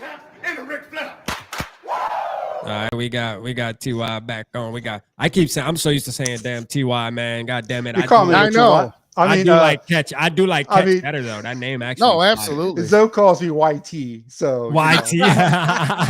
So whatever. Zone tripping anyway. Man. Zone, that's my guy, man. Zone, he's our guy, but he's brings us that rugged Zone brings. I thought when I stepped on the scene, I was like the rugged, like just kind of.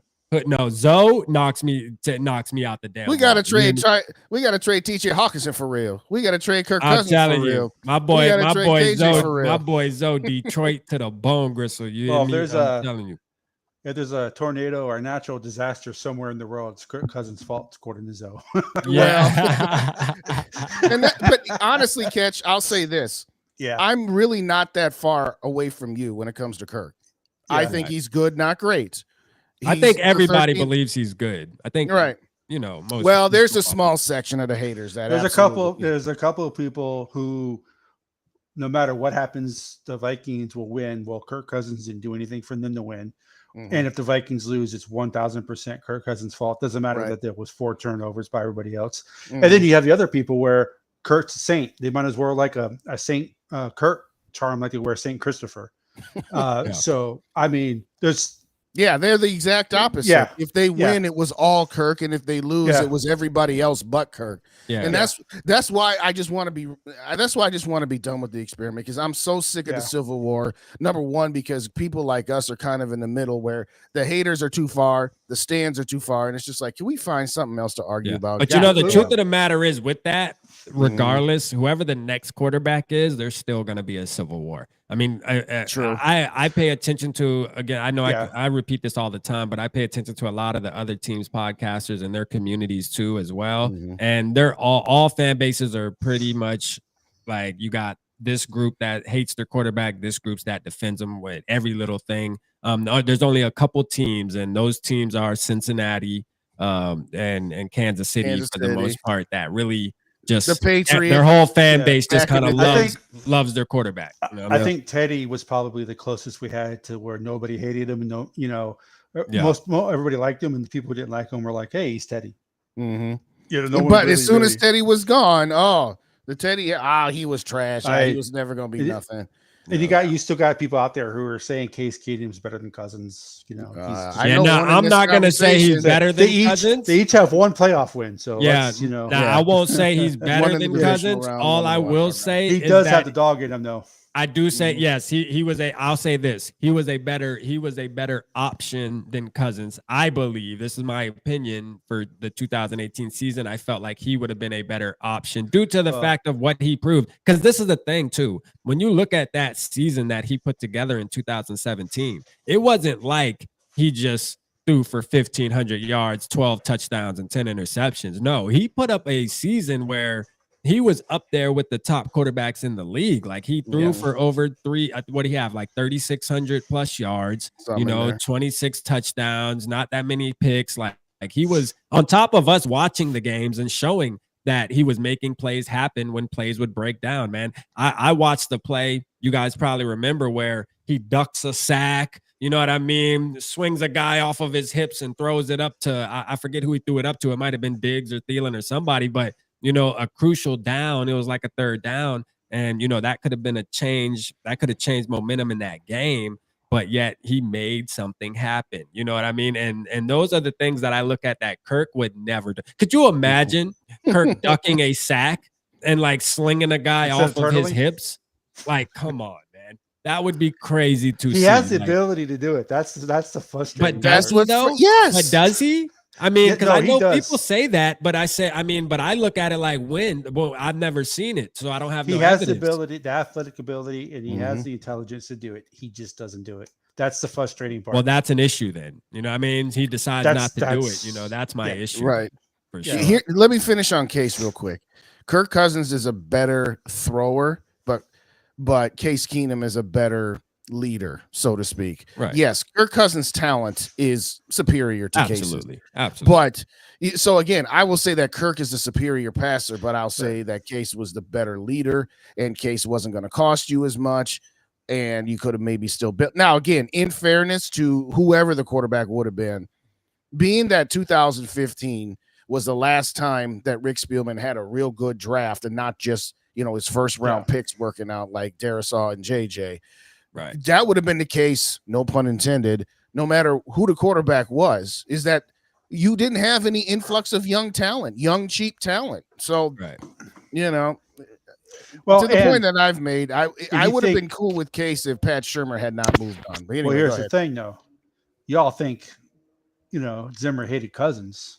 He hated Case even more because at least Cousins didn't take chances. Zimmer didn't want Cousins because of the contract. He did not like Case Keenum because he took way too many chances. Right. Yeah. He was starting to love him as we kept winning games though, and started getting to that damn. Hey, don't get me wrong. Game.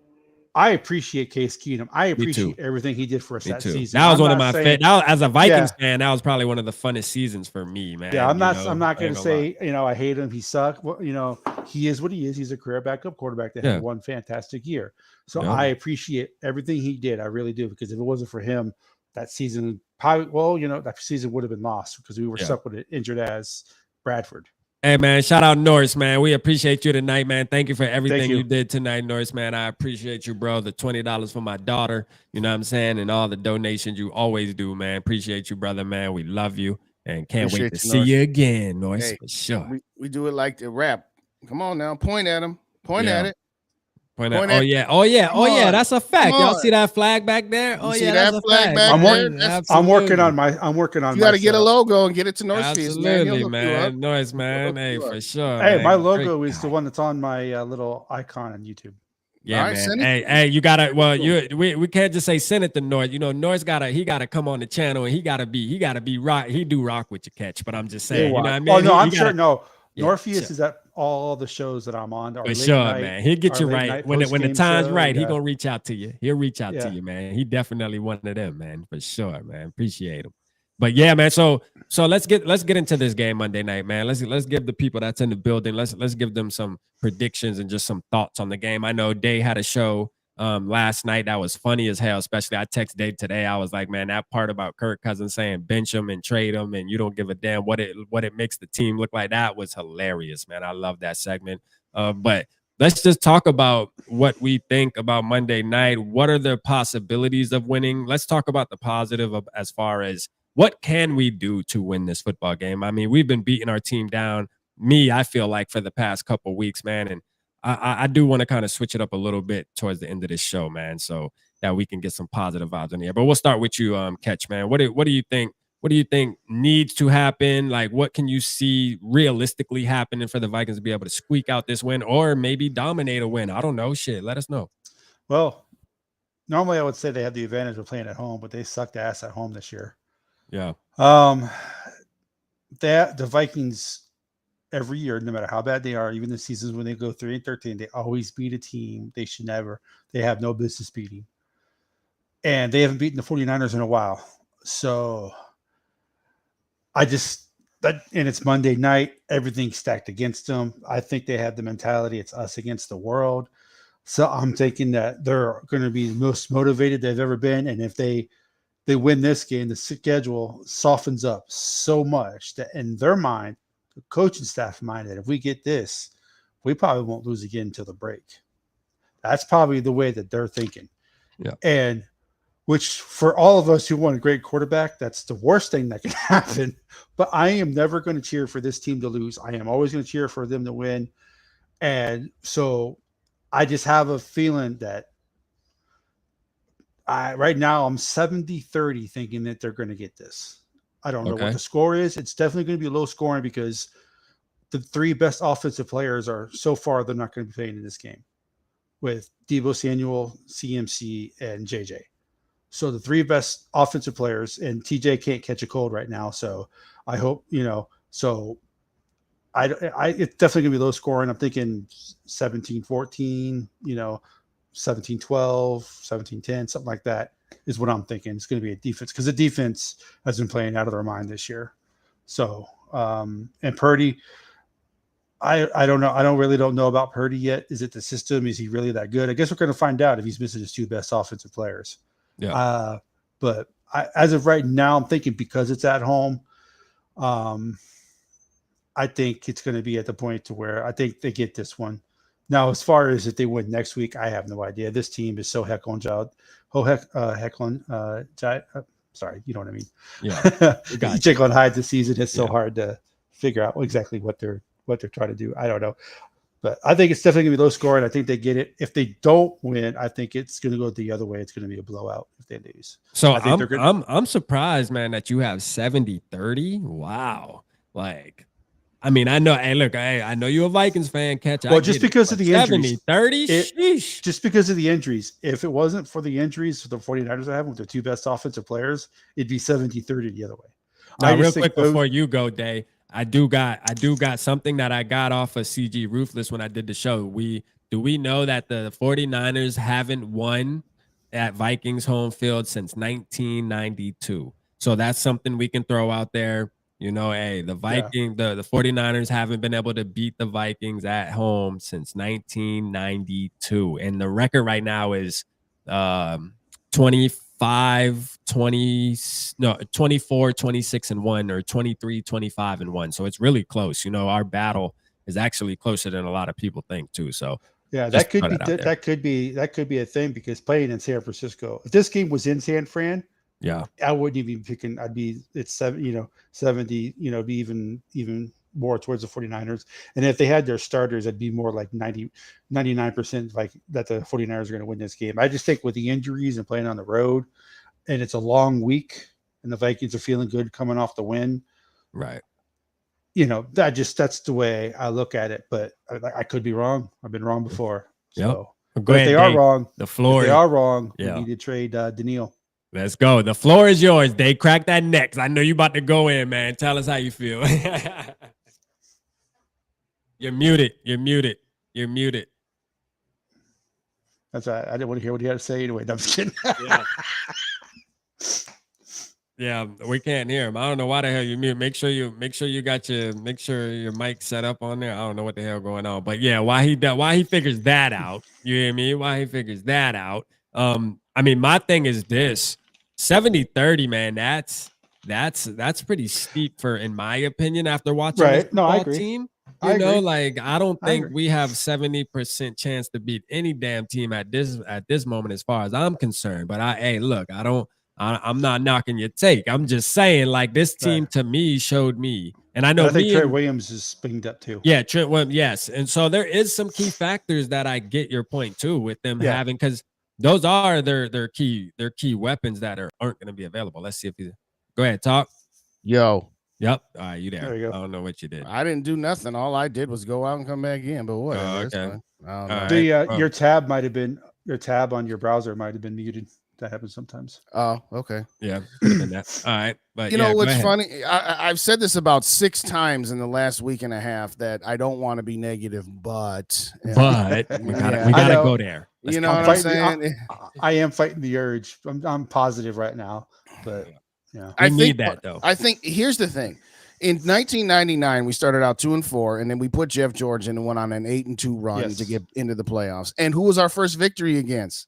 San Francisco. Let's go. So History. if you want to go with history, like you said, and they've been since 1992 and then 1999. That's what started our season to be turned around.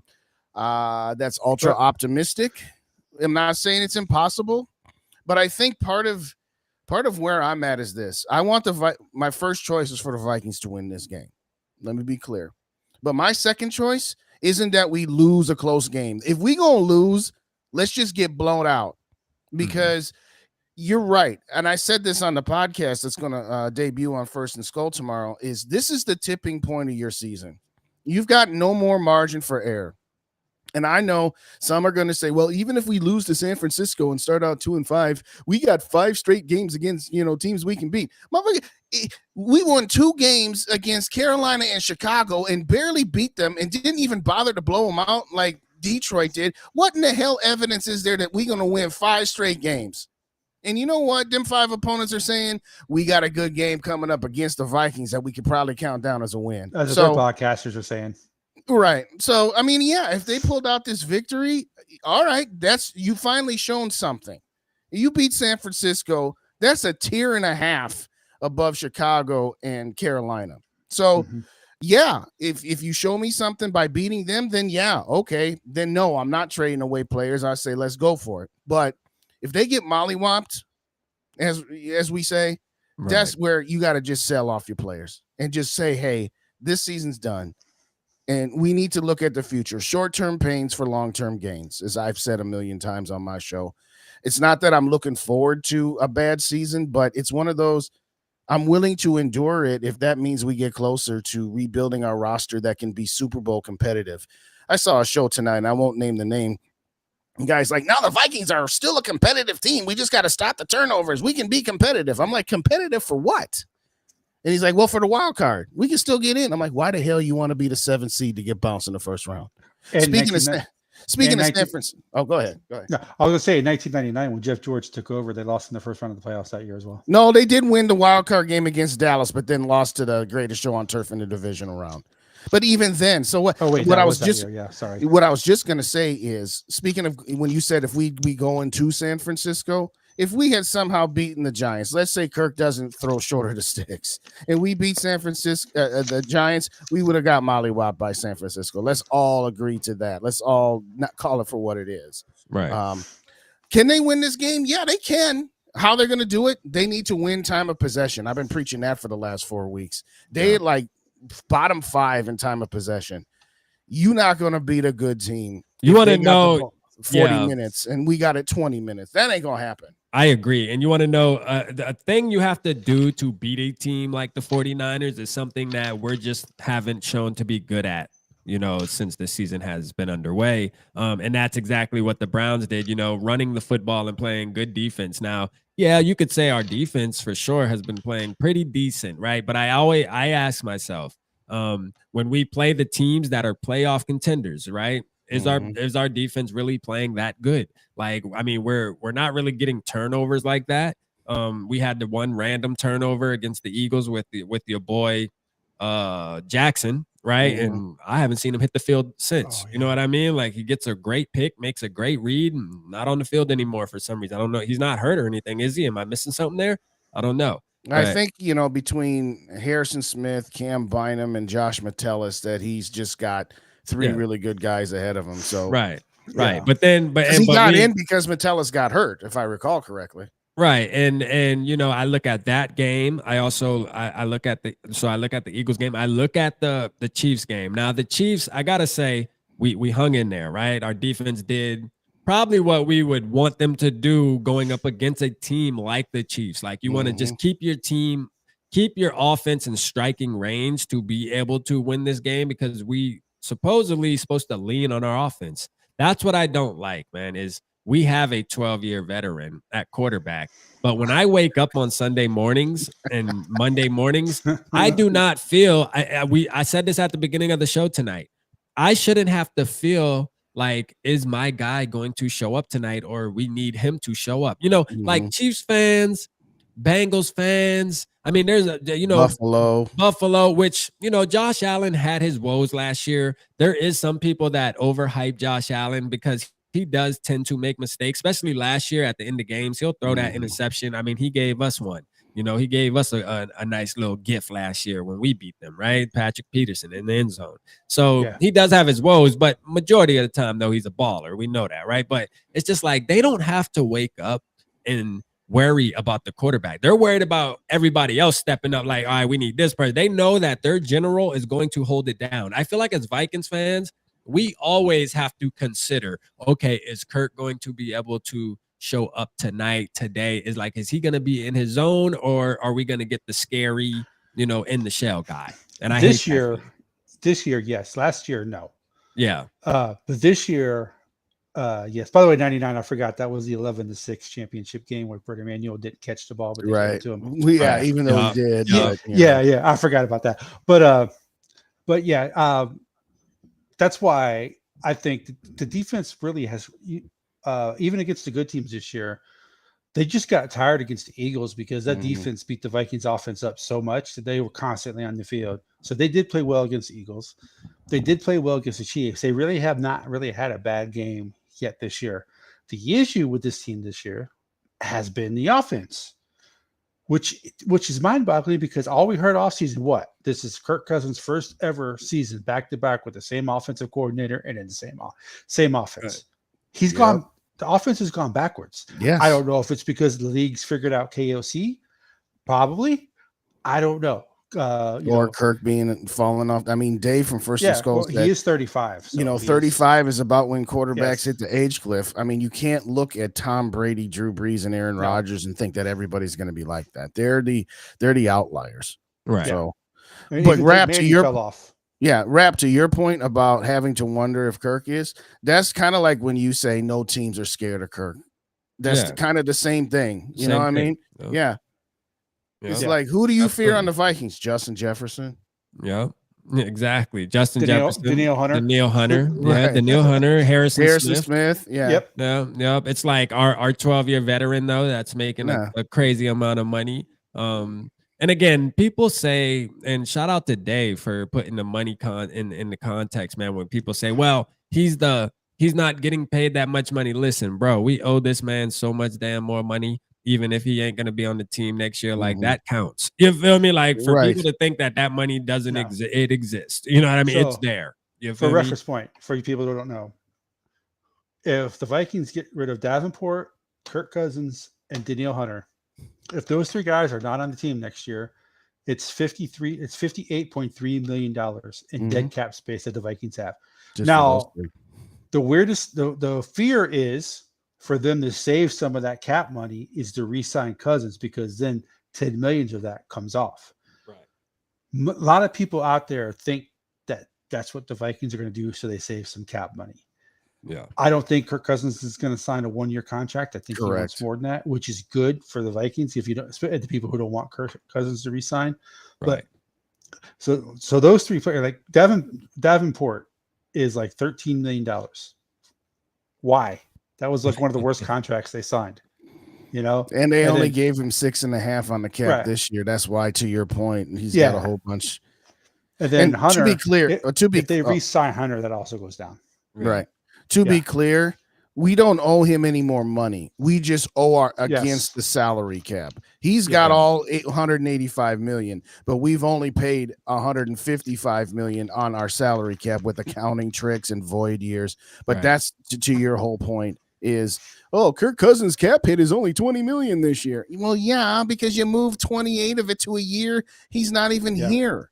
Right. You know, that's like being behind on your cell phone bill, where you've got 6 months in arrears but you make a payment arrangement to say, okay, I'll pay this much, this much, this much, and after you cut off my service, I still owe you that money. Right. That's my kinda credit what- don't take a hit. Exactly. So that's what the salary cap is. For anybody that go look up the Saints. The Saints are sunk next year. They got 95 million in dead cap space, and that's before they cut some players. And for anybody that thinks that the cap is a myth, no, it's not. You can manipulate it and you can put off some, but when you do it so much, at some point you got to pay your bills. And that's why you got 54 million dead with those 3 players. Yeah. Yes, as they say, the tax man comes a knocking eventually. Absolutely, man. The piper, All right, you gotta Skull pay the Nation, I see piper. you too. I see Oh, you, Skull yeah, Nation. Yeah, make sure you DM me on Twitter. I got you, man. We'll get it over to Noise, man, for sure. I love all these skull names on YouTube. That's awesome. Yeah, for sure, for sure. Somebody was asking. There we go. Skull, I got it pulled up. He said, "How do we feel about Jaren Hall?" Because I never got your take on this catch, man. What's your feel? I'm sure you've mentioned it on your shows and stuff, but how do we hear? How you feel about? Do you think that he possibly is a future QB1? Do you think the Vikings would say, "Hey, let's extend Kirk and let's really try to groom Jaren Hall to be the future, maybe 3 years from now, or what?" Because he's already going to be like 30 at that point, though. So to me, I don't like that idea because it's like I feel like why do we always? It's like let's just get it right one time where we get a young guy that can be our quarterback for a long time, 15 years or whatever, that we can be buying jerseys and just having fun. And yes, he's gonna have his lows, but god damn it, we ain't got to worry about him showing up on Sunday, Monday, and Thursday. What you got to do is you got to be like my basketball team. That's the Atlanta Hawks. Well, their best player is Trae Young. He's going into his 5th year. Well, he's just now he won't turn 24 until the 2nd month of the season. Yeah, that's the type of star player that you need.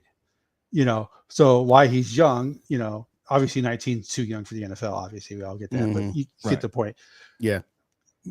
Jaren Hall, because he went to BYU. Anytime you take a quarterback from a school like that where they go out and do their Mormon mission for 2 or 3 years, they're always going to be older than other players drafted around them. But they're also going to be more mature.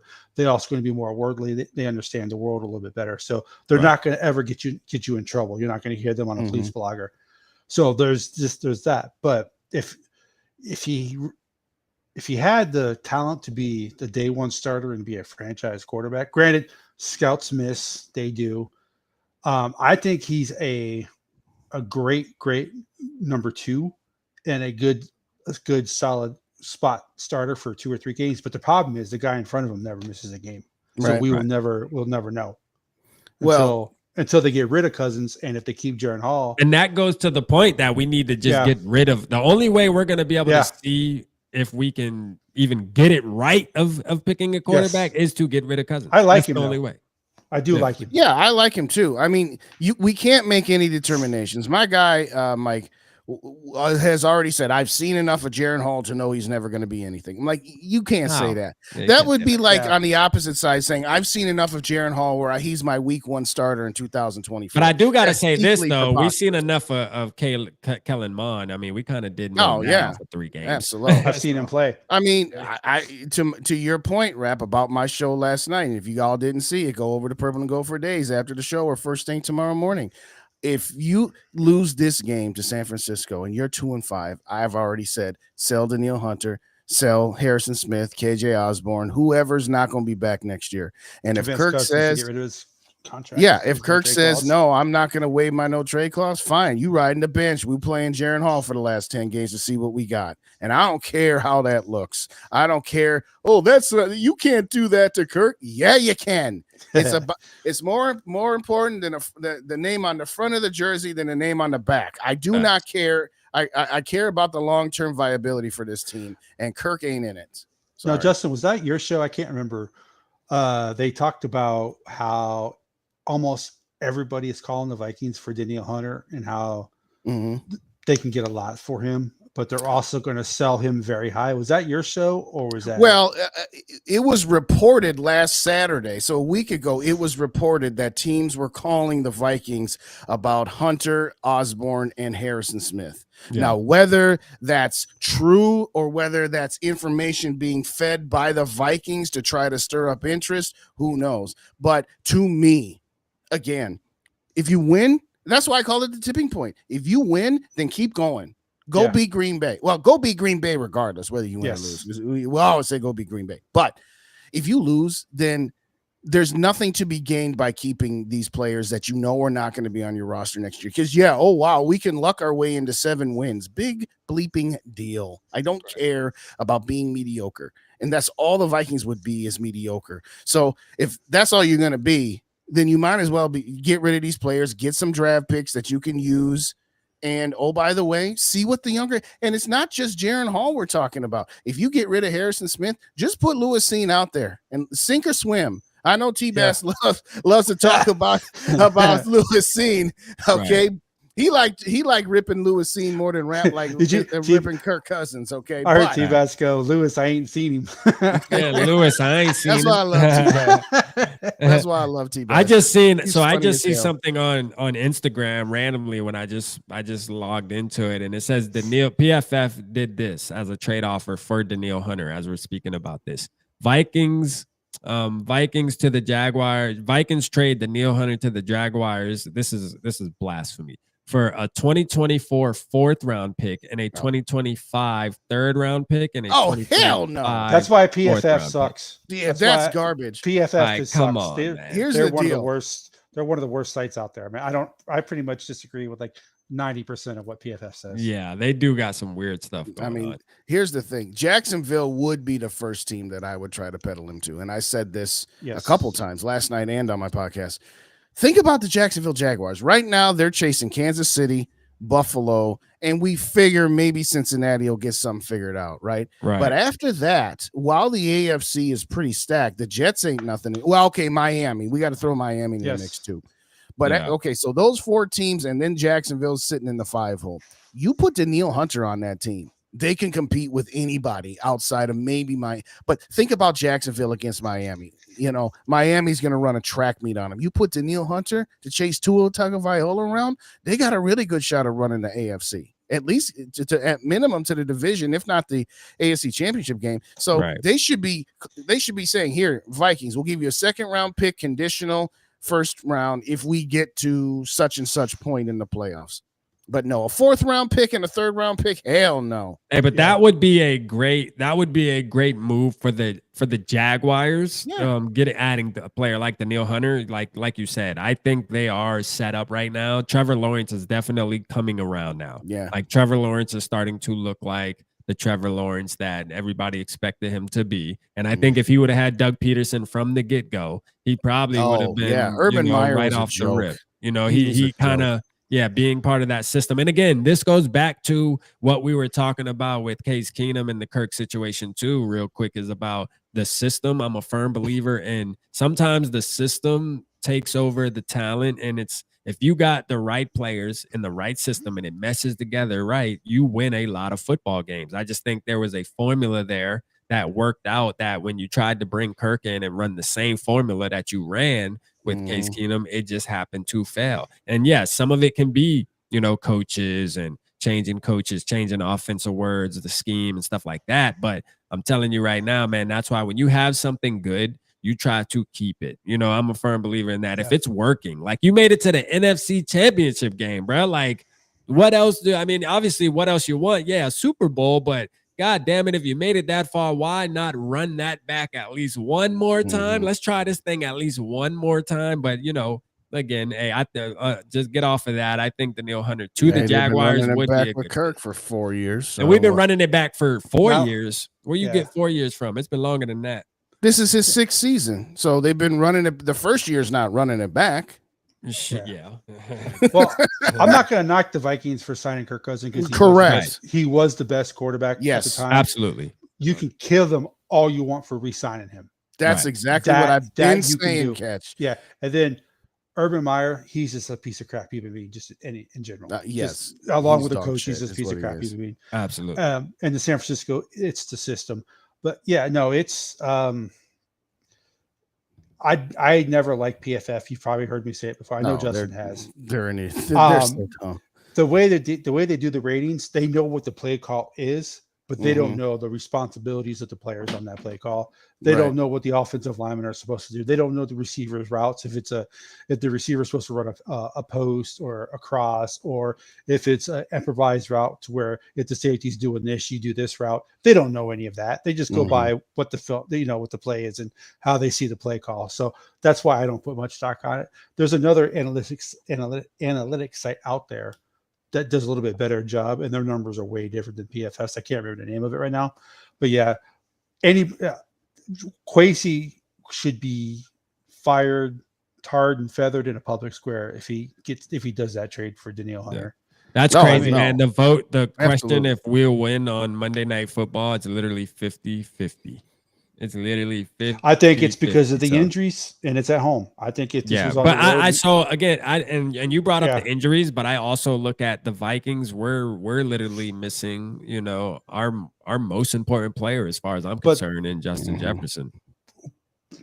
Yeah, but you could say that with the way the offense has been playing this year, is he really that? I mean, well, I will say for a decoy, yes, but here's what I say: because on the goal line, they don't throw to him anyway. Right. That's true. But here's my point. Last week was the first week without Justin Jefferson. And it didn't look good. It did not. They put up 12 points against a Bears god-awful defense. Yeah. To your point, Rap, when you started this on Monday, how are we going to score against that defense? Devo Samuel and CMC and Trent Williams ain't got nothing to do with that defense. So how are we going to score 12 points against the Bears and think we're going to score anything against 28? You're 28 against the San Francisco 49. Although, I mean, we did it against the Chiefs and the Eagles. We put up because the Eagles game was, what was that score? We scored what, 26, or was it? They outside JJ too. Or was 20-27? Was that that game? No, I thought it was 34-27. I'll look it up. 34. Yeah. So I mean, we were able to put up some points surprisingly on the Eagles. I thought the Eagles defensive line was gonna freaking maul us. You know what I'm saying? KOC is going to run special plays. He's going to roll. Yeah. He's going to do back-to-back tight end screens. They'll never see it coming. Yeah, 34-28. 34-28. Yeah. So we put up 28 but points. Keep in mind how the game flow was, okay? Yeah. We scored 14 again at the end of the third quarter, okay? Yeah. It was 27-14. And we were down 13 going into the fourth quarter. We were down by 20 at one point. Right. So the defense is going to change a little bit about what they're doing when you're up 20. Right. And once we got back to within 13, okay, offense, we'll score a touchdown and be like, okay, little brother, get up out of here. You ain't winning tonight, Shout out Dave, Minnesota Sports Talk in the building. Dave? He said, when we tried to trade Danielle Hunter in the past off season, what would you have taken for him? First or a second? Yeah. I mean, I would have took a second, because he was hurt. He was hurt, and if you could sell him enough where you can say, "Hey, just look at his pass and look what the production he brings." Now we actually have him when he's healthy. Right now, he's a Reggie White, Charles Haley type player. Yeah, I think it's easier to get a first today for him due to the fact that he's actually producing on correct, Sundays. And he's tied for the league lead in sacks. People can see it right now. So yeah. Now again, the team that takes him is only going to give up a second or a first if they can get him re-signed as part of the trade to extend him and not lose him to free agency like the Vikings are in a position to. Because why are you going to give a first or a second for a guy just to rent him? Right. So yeah. You got to work. He's going to go to a contender. He's going to go to a contender as long as it's in the AFC. Yeah, and Jacksonville is a contender in the AFC. Oh, with Kwesi at the helm, he's going to be a lion. Watch. Kwesi will trade him to whoever. You know what I mean? NFC, AFC, he don't give a damn. When he gets traded to the Lions, you'll see Kirk Cousins miss a game. Kirk Cousins, for some reason, doesn't want to play today. Yeah. Rap said it's only 50-50. Dylan said, Rap, it's only 50-50 because Purple Papa was in. Now that's true, Dylan. That's a fact. Purple Papa definitely, man, he definitely swing. He moves the needle for sure for fans. I thought disagree that we're gonna win, he gives you some goddamn motivation, man. Shout out. I thought the doors were gonna blow off the van. He was so energized. Hey man, he does that, man. So every Hey, Friday, you will run through a wall. I started making it a thing where I get him on every Friday, Yeah. man, to do his victory speech, man, or his motivational speech, man. So it's been great. You know, against the Chiefs, it was amazing. I actually clipped it and made it as a video on my channel, man. That's how inspirational it was, man. But shout out Purple Papa, man. He's that dude, man, for sure. You know, this community is just great, man. We just got so many talented people in their own way and just so many great fans and great people that just support us, what we do. So, man, I love it. I love what's going on. But let's talk about this. What is your bold prediction? We'll start with Day. We'll do one offensive player. Let's do this. Let's go around the horn. We'll do offense. You pick an offensive player you think's going to shine on our end. Day, same with Catch. I'll do one, and then we'll do one defensive player and kind of throw some numbers out there to see, like, kind of predict what the stat line's going to look like after the game. So I won't give a stat line, but I'll do it like this. I said this on One Bar on Wednesday on Horned Up. My bold prediction is Cam Akers and Josh Oliver will get in the end zone. Okay. So Josh Oliver, huh? Yeah, I'm not going to say yards this or catches number that. I'm going to say both of them get in the end zone. Okay, both of them get in the end zone.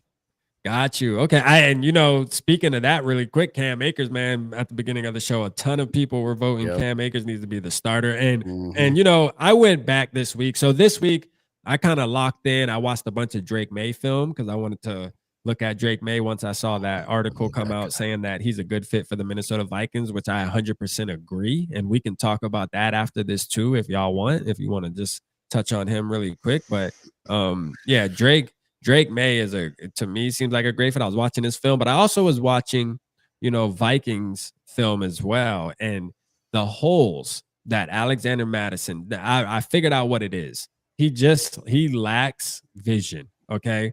This dude lacks vision, man. This dude does not, there is holes the size of school buses. And yet he's trying to act like a scat back and run around the edge. You know, there's one play in particular y'all can go back and probably see on Twitter because I seen it while I was watching the All 22 where Darrisaw knocks like two people out the way. Yes, I saw that one. And if you see the hole, if he would have ran inside of Darrisaw, I mean, the hole is huge, bro. Huge. But Alexander Mattison continues to run it to the outside. And it's like, yo, you have to be better, man. You have to hit those holes. One thing I think is Cam Akers is smart enough and has the vision because every running back doesn't have the vision, man, the smarts and the vision to know what hole to hit, when to hit it. And I think Alexander Madison's kind of lacking in that category right now. Not to say that he can't get better, but you know, some things you're just born with, man. But here's the thing, real quick, and then we'll finish around the horn. When he was the number 2 running back, he had better vision for some reason. Like if you go back to last year and a couple years ago, he would just be hitting the holes and just be plowing through stuff, and there wasn't any hesitation. So I don't know if he feels like now that he's the guy, he's got to be different. It's like, dude, just be who you are. Right. That's why we re-signed you. That's why we gave you the chairman of the board from this committee. Like, just be you, man. Don't try to be something you're not. Anyway. Facts. All right, T.Y., who's your offensive player, man? What do you think's going to happen? Can I say Darrisaw? No. Absolutely. Absolutely, man. Hey, big man 15 touchdown. Pancake blocks. 15 pancake blocks. Line up as a tight end. I think he continues not to allow pressure this season. Okay. I also think Jordan Addison is going to be the leading receiver. Jordan Addison. So you think, so I know we were expecting as fans last game for Jordan Addison to really be the focal point, but then it turned out to be Alexander Mattison and then KJ Osborne. Alexander Mattison got 29 touches and the rest of the offense got like not only are we handing him off the ball, we're throwing him the ball a lot too. You know what I mean? Like let's just add that to it. You know what I'm saying? But yeah, so you think Jordan Addison, so you think this I game think this is the week. Really he's in California, he's going to show out and you know, all those. No, we're playing in Minnesota. I'm sorry. We're playing the California team. Yeah, we're playing the California team is what I meant to say. Right. Okay, I got you. Yep. So all those people from Southern Cal, they're going to be watching him and, you know, be like, hey, Jordan, hey, Caleb, like come to Minnesota, you know, all that type of stuff. Come to Minnie. Hey, we need you, Jordan, to turn up, man. Hey, persuade your boy to come join us, man. For sure. You got to be in position to persuade him. That's the thing, though. So, so my thing. So, so Catch has Jordan Addison. Day has Josh Oliver and Cam Akers. I actually picked the tight end, man, TJ Hawkinson. All right. So, and this is why I just He's feel not going to drop like a pass. so yeah, I feel like he's gonna have a game on Monday night that we're gonna have to just say, all right, that's the Hawkinson that we remember, that we want, that we love, that we expect, Yeah. you know, on this football team. Because I feel like he can't go any further down, man. He has to go up from here. So it's one of those things. Yeah, I mean, I just feel like it has to come. And you think about it, this is about the time of the year where we brought him on to the Vikings last season. Right. And, you know, maybe it's the time of the year, man. Maybe Hawkinson's really, you know, mid-October type of guy where he just starts to get in his flow. And I just feel it, you know what I mean? So hopefully TJ Hawkinson, that's my offensive player that I feel like is going to have a good, you know, 100 yards receiving, like really be the focal point. Kirk's going to be slinging him the ball, maybe 10 plus catches, man, something like that, like a really big game for TJ, man. You know, so that's my thing. What you got for defense? Because right now we're getting the TJ Hawkinson that the Lions fans said that we were getting. Right, exactly. We sure are. What you got for defense, Dave? I'm gonna say Mekhi Blackman gets an interception. Okay. I can't say Danielle Hunter will have 2 sacks because that's not really my skull bro got it right here. He said Boop will get his first pick. I saw that. Whatever. If either one of those guys gets their first interceptions, we have a shot. But oh boy, what you got? What you got? Well, I was thinking the same thing. Is it really bold if I say that Danielle's going to get 2 more sacks? No, it's really not. It'd be bold if that ain't bold enough. That's not hot enough. You'd have to get to 3 or 4. Yeah. My bold prediction is Jordan Hicks keeps it going. Yeah. Okay. I think Jordan Hicks is going to be the defensive captain. He's going to lead the defense again. I think he's going to be voting again for defensive player of the week like he was this week. I think he's going to be he's playing really well right now. So I say he keeps it going. Yeah. Hey, Dylan said Rap hates Kirk so much he's trying to give the month of October to someone else. Hey, facts, man. Hawktober. Hey, you ain't lying. Hawktober, Reggie Jackson owned October long before Kirk Cousins was even around. Hey, for real, man. It's Hawktober. You heard? What's up, John? There's a spread. The spread's from +6 to +10. Damn. That's a pretty big swing. That's a pretty especially big with all swing. the injuries they have. Yeah, wow. But and honestly, and we're about to do our score predictions because I want to hear what Catch got to say about his score predictions and Day. I think I heard Days, but I forgot, so that's good. I'll hear about it again. I'm gonna say my defense, or did you? Yeah, so you said Hicks. I'm gonna say Pace Gang, man. Yeah, like you know, he's been quiet the last couple weeks. He was quiet the last couple of weeks. I mean, he's been out there flying around, but he hasn't really, you know, been getting as many tackles and hasn't really been flashing as far as pass rushing going and causing those pressures. So I'm gonna say this week right here, man, against Brock Purdy, he's finally going to get in, man. Get him a sack at least, man. Come on, I want to see my boy bury something. You hear me? Like what he does is effective, even because you know the football people know, like even if you don't get a sack, if you get there and you disrupt the quarterback, sometimes that's just as good.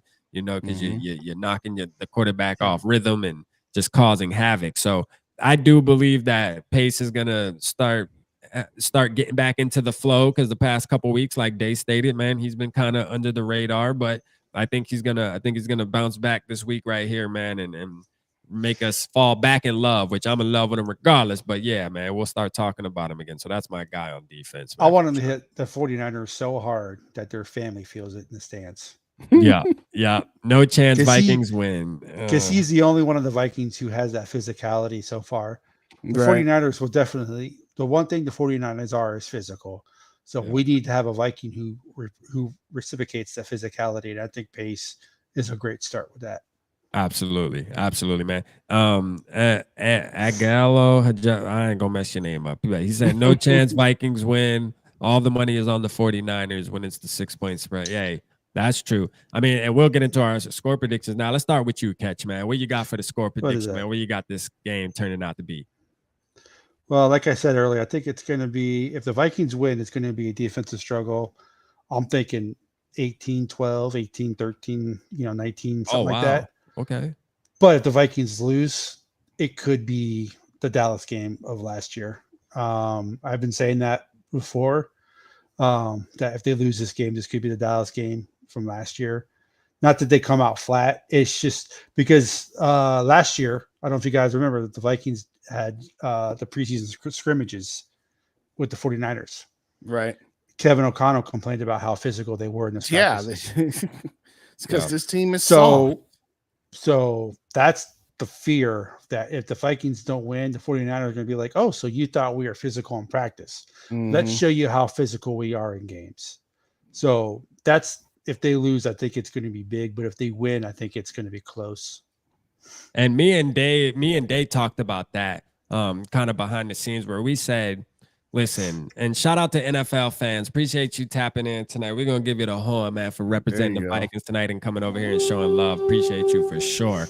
You know, love the Vikings, hope for an upset, you know, but they do have the NFL fans channel. They do have us losing. Their whole crew has us 30-18, man. You know, 30-18, 49ers win. That's a blowout. You heard? Like, I ain't trying to feel that, but I'm gonna put it like this. I'm kind of close. I have the Vikings losing this game 31-20. And I said it again, putting up 20 points to me is being nice, man, giving our team 20 points because, and I'm just going off of what I seen, you know, I don't want to go off of feeling. I'm trying to take my emotions out of it when I make these predictions. And the truth is this, man, this offense to me, I think will continue to struggle. I hope they prove me wrong though. That's the truth. The truth is I hope on Monday I look like a fool saying what I'm saying tonight. And I got to come back on here on Rapping for Days because we're going to plan that. Me and Day will talk about that tomorrow about when we're going to schedule that and we'll let everybody know. But yeah, I hope we get to come on our show and say, boy, we got to put our damn foot in our mouth. You know what I mean? For sure. Yeah. So that's what I'm looking forward to. But realistically, the 31-20, I think we'll, at the beginning of the game, we'll have that energy of the home field and it'll look like it's going to be, you know, a hard fought game. But I think towards the mid into the third quarter, the 49ers will kind of start pulling away and just noticing that they're controlling the game on the ground. Like that game, kind of like the Eagles where 3rd and 4, 3rd and 5, they hand it off to the running back and they get 6 yards when they need 5. That's just like you're just almost there. You're almost making the stop, but it's just you're just 1 yard too damn late. You know what I mean? It's that painful game to watch, man. It just feels like that type of game's gonna happen. But yeah, man. So you mean like on a 3rd and 18, the Vikings let them get 19 yards? Yep, 3rd and 18, they'll get 19. You know, exactly, Catch. Yeah. Exactly. One of those games. And we know that scenario so well as Vikings fans, don't we? You know what I mean? So it's going to be one of those damn games, I feel like, because this is the truth. Whether they have Christian McCaffrey or not, the Shanahan's really good at scheming up his running backs. I mean, he can put Joe Smo back there, and they'll figure out a way to make sure that running back looks good. I mean, they've been going through running backs forever. Now, they brought Christian McCaffrey, and obviously he's a lot better than most of the running backs they've had. But remember when they had the 3-headed monster, man, they had 3 guys that were all looked like they could be RB1s. You know what I mean? Like everybody was breaking off for damn 6 yards a carry, you know? So, I mean, they're just really good at getting running backs back there and making them look good. CMC doesn't get hurt last year. They probably win it all. Yeah. You mean Purdy? Or Purdy, yeah. No, yeah. Well, CMC did get hurt too, though. Yeah. Yeah. But yeah. Did you want to touch on that Drake May thing or?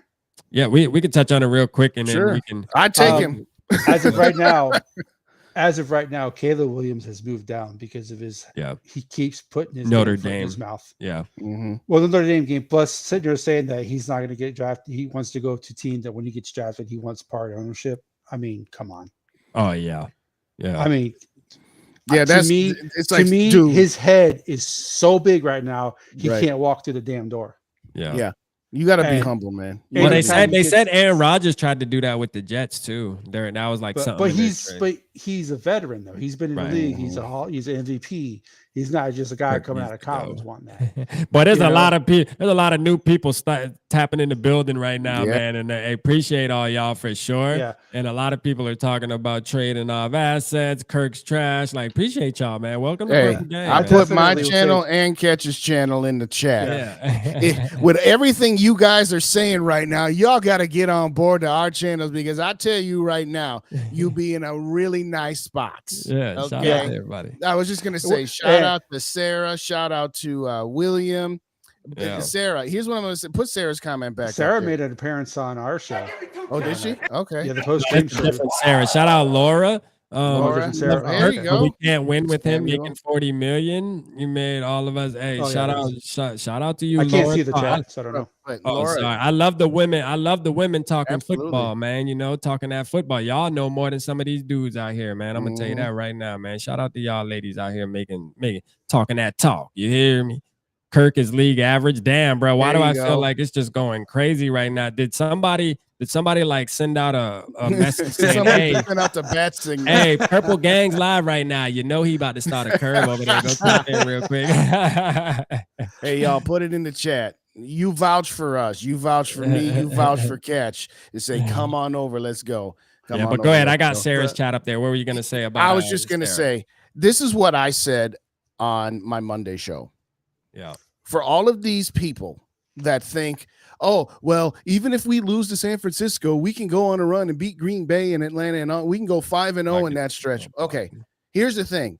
Y'all the same people that rip Kwesi for getting nothing for Dalvin Cook when there was supposedly an offer on the table. You ripped Kwesi for getting nothing for Thielen and Kendricks when those guys were old and over, inflated deals. You ripped Kwesi for only getting a 4th round pick or whatever it was for Zadarius Smith. So if you're going to have that energy for Kwesi in the offseason for not maximizing return on players that aren't coming back, you don't get to now say, oh, you can't trade Daniil Hunter, you can't trade Harrison Smith, you can't trade KJ Osborne, because then our team will be worse. Yeah, we're already bad. We can't be much worse. So I don't want to hear about how, well, Kwesi can't be doing that. That'll just wreck our team. But you the same people that complained that we got nothing for Dalvin Cook. Okay. Right. And I like to say, I know I did pick Minnesota to win this game. This is still, for me, after this, I might pick them to pick Green Bay because I hate Green Bay so much. Correct. Right. But other than that, I'm done with this team. If people are saying the team is good because they've lost close games, well, you are who your record says you are. It's ridiculous.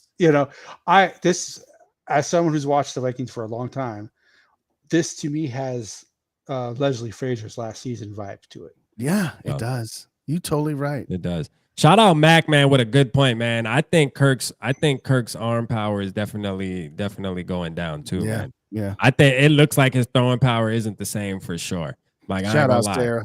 Shout out Sarah. Sarah, did you bring What's all up, these Sarah? did you bring all these Purple Gang members with you, man? You brought all these new Purple we Gang like, members is that Sarah got 6 burner accounts or what? Yeah, Everybody just Sarah, jumped. like, you know what I'm saying? Like, hey. By the way, Sarah, I loved you being on my show last week. Much appreciated.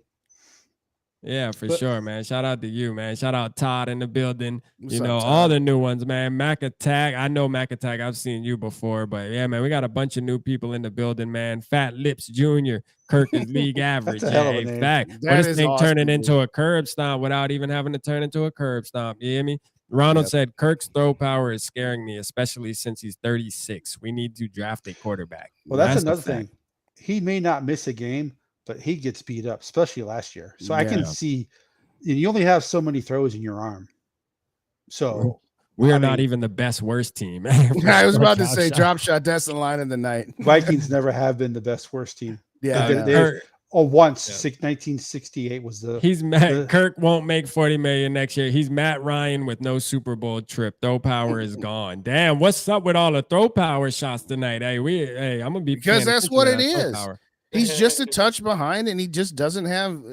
And that's what happens when you get to be 35. Yeah, Nobody should be surprised by this. yeah. Oh, for well, sure. Aaron Rodgers did it, and Tom Brady did it, and Drew Brees did it. Them motherfuckers are Hall of Famers, okay? Right. Kirk is not. Right. And if anybody says Kirk Cousins is a Hall of Fame, you need to They outside their you need goddamn to mind. you need to commit them to a facility. Yeah. Shout out Chris. He said Madison needs to be on the bench. He's slugged with no hands. We agree. So we were talking about it. I do believe there's a spot for Madison. I do believe that, you know, he brings value to the team, and you just got to know how to use him. And we know how to use him. We've seen how to use him. Number two is what he is. Use him as a number two, man. Are great number twos. Yeah. Right. And he is. And there's nothing wrong with that. There's nothing wrong with it. You need it. Yeah. You need it. Yeah. But yeah, man. Real quick, I'll just speak on Drake, man, and we'll get up out of here, man. We got a lot of new people tapping in, though, so it's exciting. You know, shout out Samuel. Trade Kirk and Madison for Case Keenum and a first-round pick. Well, we got 23 people in the building, but it's a lot of new people, though. So that's what's up, man. I don't know, man. Y'all make sure hit that like button, though, for sure. You got to hit that like button. Yeah, 40 likes. All right, we got 40. 40 likes, man. Wipe your feet at the dinner. You hear me, man? Shout out the Wrench Gang, man, doing God's work tonight, too, man. I know y'all was on top of them tonight. Y'all was making sure everybody was wiping their feet at the door and all that. So, but let's talk about this real quick, because I did want to touch on Drake May, man. You know, one thing about Drake May and Caleb Williams, and I know you're saying Caleb Williams putting his foot in his mouth with all that. I still think that he's by far the best quarterback, though, talent coming into the draft. Now, he could have that bust factor, being that he is so hyped up and he tries to make. This is what I said in my video, that I think Kevin O'Connell would go more for a guy like Drake May, because coming from Kevin O'Connell and the guys he idolizes, right? Think about Kevin O'Connell's age. He idolizes the Peyton Mannings, the Tom Brady's, the true pocket passers, right? Quarterbacks that can really take in an offense and just perfect it, right? And be able to make every throw on the field. I think that's what Kevin O'Connell likes. Now, a part of that scares me, because I want a coach that's innovative and realizes that you don't have to be a Lamar Jackson. That's not what we're saying here. You know, I don't have to have a Lamar Jackson or Michael Vick. But what I do want is somebody to where, okay, Kevin O'Connell, if you do call a play in and it does tend to break down, well, let's have a second chance to still make something happen. I think with Kirk Cousins, you know, we only have that first chance, and if it breaks down, it breaks down. All right. And we're just on the side of the road waiting for AAA to come change the tire or whatever we got to do.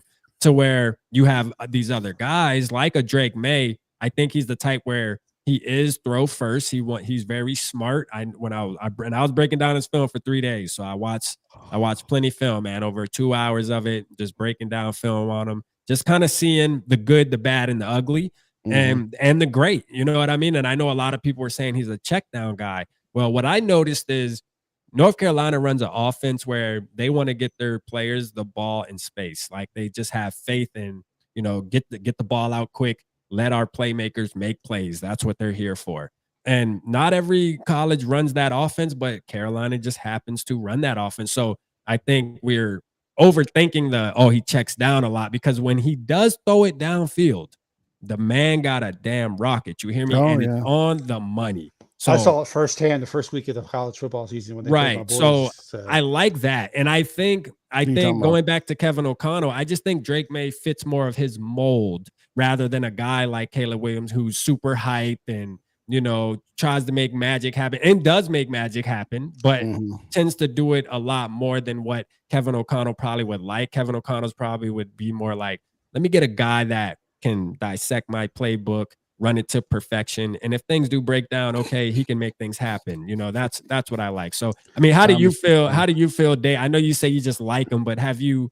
No, I mean, I saw him play against the Gophers, and the first or second drive of the game, it was like 3rd and 9, and we was coming at him, and he's running to his right, and on the run, just a dart for 50 yards, and I was like, okay. But to your point about Caleb Williams he's trying to hit a home run on every play. He's trying to score a touchdown every play. It'll be 3rd and 7, and he's trying to throw the ball 50 yards when he's got a guy at 12 yards wide the hell open. Just take you. So I agree with what you're saying about O'Connell would probably want a guy that's just going to take the simple plays. Yes, you want a guy that can make stuff happen, but not at the cost of passing up the easy things to keep your drives going. But no, I've said it before, up until – you know, Caleb Williams started running his mouth. I said Caleb Williams 1 and Drake May 2, and then there's a big drop after those two guys. And I said I would take either one of those guys, one of them. Yeah, I'd probably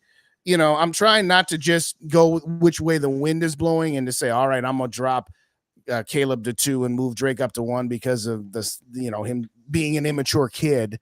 But Right. I'll take either one of them. But I'll just leave it at that. I'll take either one of them. And real quick too, Catch, before I let you Yeah. go, I told the Vikings fans in my video last night, for the ones who didn't see it, I said the Vikings, think about this. The Vikings have a better chance drafting Caleb Williams, in my opinion, than we do making the playoffs this season. So you can take that how you want to. You know what I'm saying? So I know that people are saying, hey, you know, we'll never get Caleb Williams. Or I feel that same way. I feel like the chances are higher of that happening than us making the playoffs. The only way I think that happens is if the Bears take Drake May, because I don't think the Bears. And that's will a trade with us. possibility. That's a possibility. The thing about it is, even though even NFL quarterbacks, they do not want their quarterback to be, they don't want it to be 80-20 run. The NFL still wants the quarterback to stay in the pocket as much as possible. Mm-hmm. But what you need is a guy who when he needs to run, can run. That's what makes the Eagles so deadly. Is Jalen Hurts is a pocket passer, but he'll run when he needs to. That's why Baltimore is struggling, because Lamar Jackson's not that guy. He's more of a runner. He's not really a pocket passer. He's more of a runner who can throw. That's why Hurts is the best quarterback in the NFC. So that's exactly what Drake May is.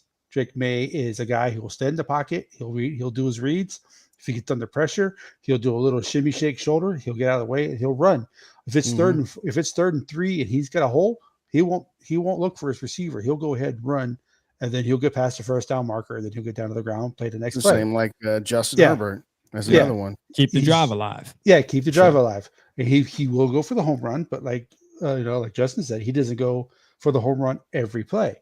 He understands, because that's the thing about Williams is he's in LA. He was big lights. He wants to make that splashy play. Number 1 top center, the number 1 highlighted on the LA TV markets and all that type of stuff. That's what Caleb Williams wants. Right. I think I'm hoping Notre Dame kind of knocked him down a little bit. Humbled him. Humbled him. Because Notre Dame, they kicked the hell out of Southern California. Yeah, they did. So, after they got their butt beat the week before.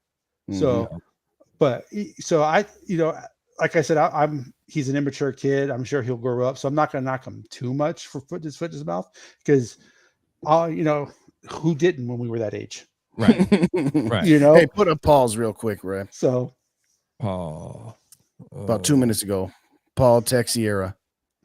Right, Paul, if you don't subscribe to me, you better hit me up, because that's what I have been saying for the last 3 weeks. If they lose on Monday, which we all are kind of saying it, you sell off pieces, because the last thing you need to do is finish with 6 or 7 wins and end up picking 12 to 15. There's no intrinsic value of winning 7 games. It does nothing for you. Being mediocre. How many times both of these dudes will tell you that I've said this a million times. Being mediocre is worse than being bad if you want to win a Super Bowl, because being mediocre means you're just good enough to not win a Super Bowl, but you're not bad enough to be drafted in the top 10. And staying in mediocrity is worse than being bad, because if you're bad, you still have a chance to get that one player that can take you past mediocrity. So, Paul, bravo on the comment, because we've only been saying that for a week. Shout out to and the Vikings are the kings at being mediocre. Mediocre. Let's just call it for what it is. 7 to 10 wins. Okay, Just y'all heard me say this. Oh, finish your thought. I'm sorry. Go ahead. The history of the Minnesota Vikings since 1961. Yeah. They've had 5 seasons with 3 or less wins. Yeah. That's it. They've had 1 season of 4 wins. They've had 2 seasons of 5 wins, and one of those seasons was a winning record because of the strike shortened season. So for every other season in the Vikings history they've ever been, and they got 1 15-win season, and they got I think 2 13-win seasons. So for the history of the Vikings, they are either 6-10 or 12-4. Yeah. So that is the definition of being a mediocre team. Fortunately, they don't have the history of the Browns or the Lions, so they're better than that.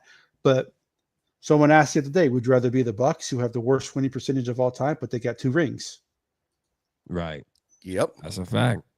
I'd rather be the Bucks. Complicated. It's really not that complicated. I don't understand why some fans are so dead set against having a year or two where you're not very good at the possibility of winning Super Bowl or two. I mean, anything but beyond mediocrity. I've done this line a billion times too. Yes, Ron, preach it, Ron. But my point is this: since the Wills bought the team, they've had 18 seasons. This is their 19th season. They've had 4 seasons of 6 wins or fewer, 4 seasons of 11 wins or more, and 10 seasons between 7 and 10 wins. They are the definition of mediocre, a gravitational pull to 500. And it's like, it's really good that you can say in 18 years you've only been bad 4 times, but you also have only been great 4 times. Those seasons in the middle it's just in the middle. Who cares? It's just like, they're just at. It's like they pull you in, you get excited, and then they just freaking throw a dagger. They just put the dagger through your heart, man. You know, the Vikings have the worst moniker you could ever have in professional sports. I'm telling you, man. The most successful franchise without a quote unquote championship. They do have it. They do have an NFL champion. So they do have one championship in history, but they don't have a world champion. Like we NFL champs, man. Quit playing with us, man. We NFL champs. But that's the moniker you do not want. You don't want to be the most successful franchise in all 4 professional sports. They're the most successful franchise without a championship. You don't want that moniker. Yeah, Grandizer said time to wrap it up, and that's good. We were that's exactly good. about to do that. So shout out Grandizer, man. Hey, last thing, real quick for everybody in the chat. I put both Catch 84's channel in there, and I put my channel in there. Go give us some subs and help us grow this community across it. Hit that notification bell so that an episode drops or we go live. I go live 5 times a week. I go Monday night, Tuesday night, Thursday night, as well as a pregame show on football Sundays, pregame at 11 and rapping for days at 8, all Central times. Catch, what's your schedule? Do you got a schedule yet, Catch, or no? I have not. I don't have a set schedule yet, except for the Vikings Vintage Talking Minnesota Vikings Vintage show starting next week. That'll be on my show. Up until now, it's been on Purple Rain 247. Also give Yogi a sub. Yeah. So that is, and I also do a post game show every week. I'm still getting my channel set up, all my intros, my outros. I'm getting all that set up. I'm getting my background set up. I'm getting all that set up. So I have not started doing any videos yet. If you go to my site, you'll see there's no videos, but there will be. So I have not set my schedule up. I will let everybody know when I do set my schedule up. But as of right now, it's Tuesday with the Vikings Vintage show, and then the post game show, the late night post game show. We do 9 o'clock Sundays. I don't know what we're going to do Monday because we haven't worked that out yet as a whole network. We haven't figured out the post game show yet. But we're usually Tony and I. We do both shows together. We're usually the late night guys. So if you guys are ever you have to work during the Vikings game, you get home late, there will be a post game show on for you. Yeah, and shout out them fellas, man. Shout out Day as well. Hey, listen, if you haven't, while you're in the building, man, make sure before you leave, man, if you haven't hit the like button on your way out. We appreciate y'all. Dan, yes, there is a live tomorrow. We do Saturday Night Live. We're doing it early tomorrow for everybody that's in the building. Tomorrow, it's not, usually we do 8:30. Usually we do 8:30 Eastern. I think now tomorrow we're doing 6:30. We moved it because me and Yogi are going to watch the first half of JJ McCarthy. So we're going to do that on the college show on the 5th Down. So make sure you go over there and tap in as well. It's called the 5th Down with me and Yogi. So tap in over there too, man. But we appreciate everybody tonight, man. We love y'all. Hey, Vikings are going to go get this win. Shout out to Purple Papa, although my score doesn't say they're going to get the win, but I hope they get the win. You know what I mean? It's natural. I want them to get the win. By the way. Yeah, man. Your mind says they're going to lose, but your heart says they're going to win. Exactly. My mind's telling me I'll just be real quick about my prediction. If the Vikings are going to win, it'll be like 20-17. That's the only way they can win. More than scoring. They're not going to. Like, if the 49ers score more than 20, the Vikings lose. Yes, right. I said that the Vikings defense has to hold them to 17 or less to have any chance to win. Joker Nation, real quick, if we lose Monday, do we trust that they'll be sellers? Because I don't. They should be, but I agree with you. We don't know. Young Cringe, we've never had back-to-back playoff appearances under the Wills. Actually, we did 2008 and 2009. Anyway. Yeah, man. Shout out to y'all, man. Appreciate Love y'all. you Hey, Ruthless in the building. Shout out you, my guy, man. Hey. I was shouting you out, man. You know, appreciate you having me on, and me and you gonna People get just keep something joining. popping on Sunday. Yeah, me and him gonna get something popping on Sunday, man. But later, y'all, man. Love y'all. See y'all soon. Skol Vikes, baby.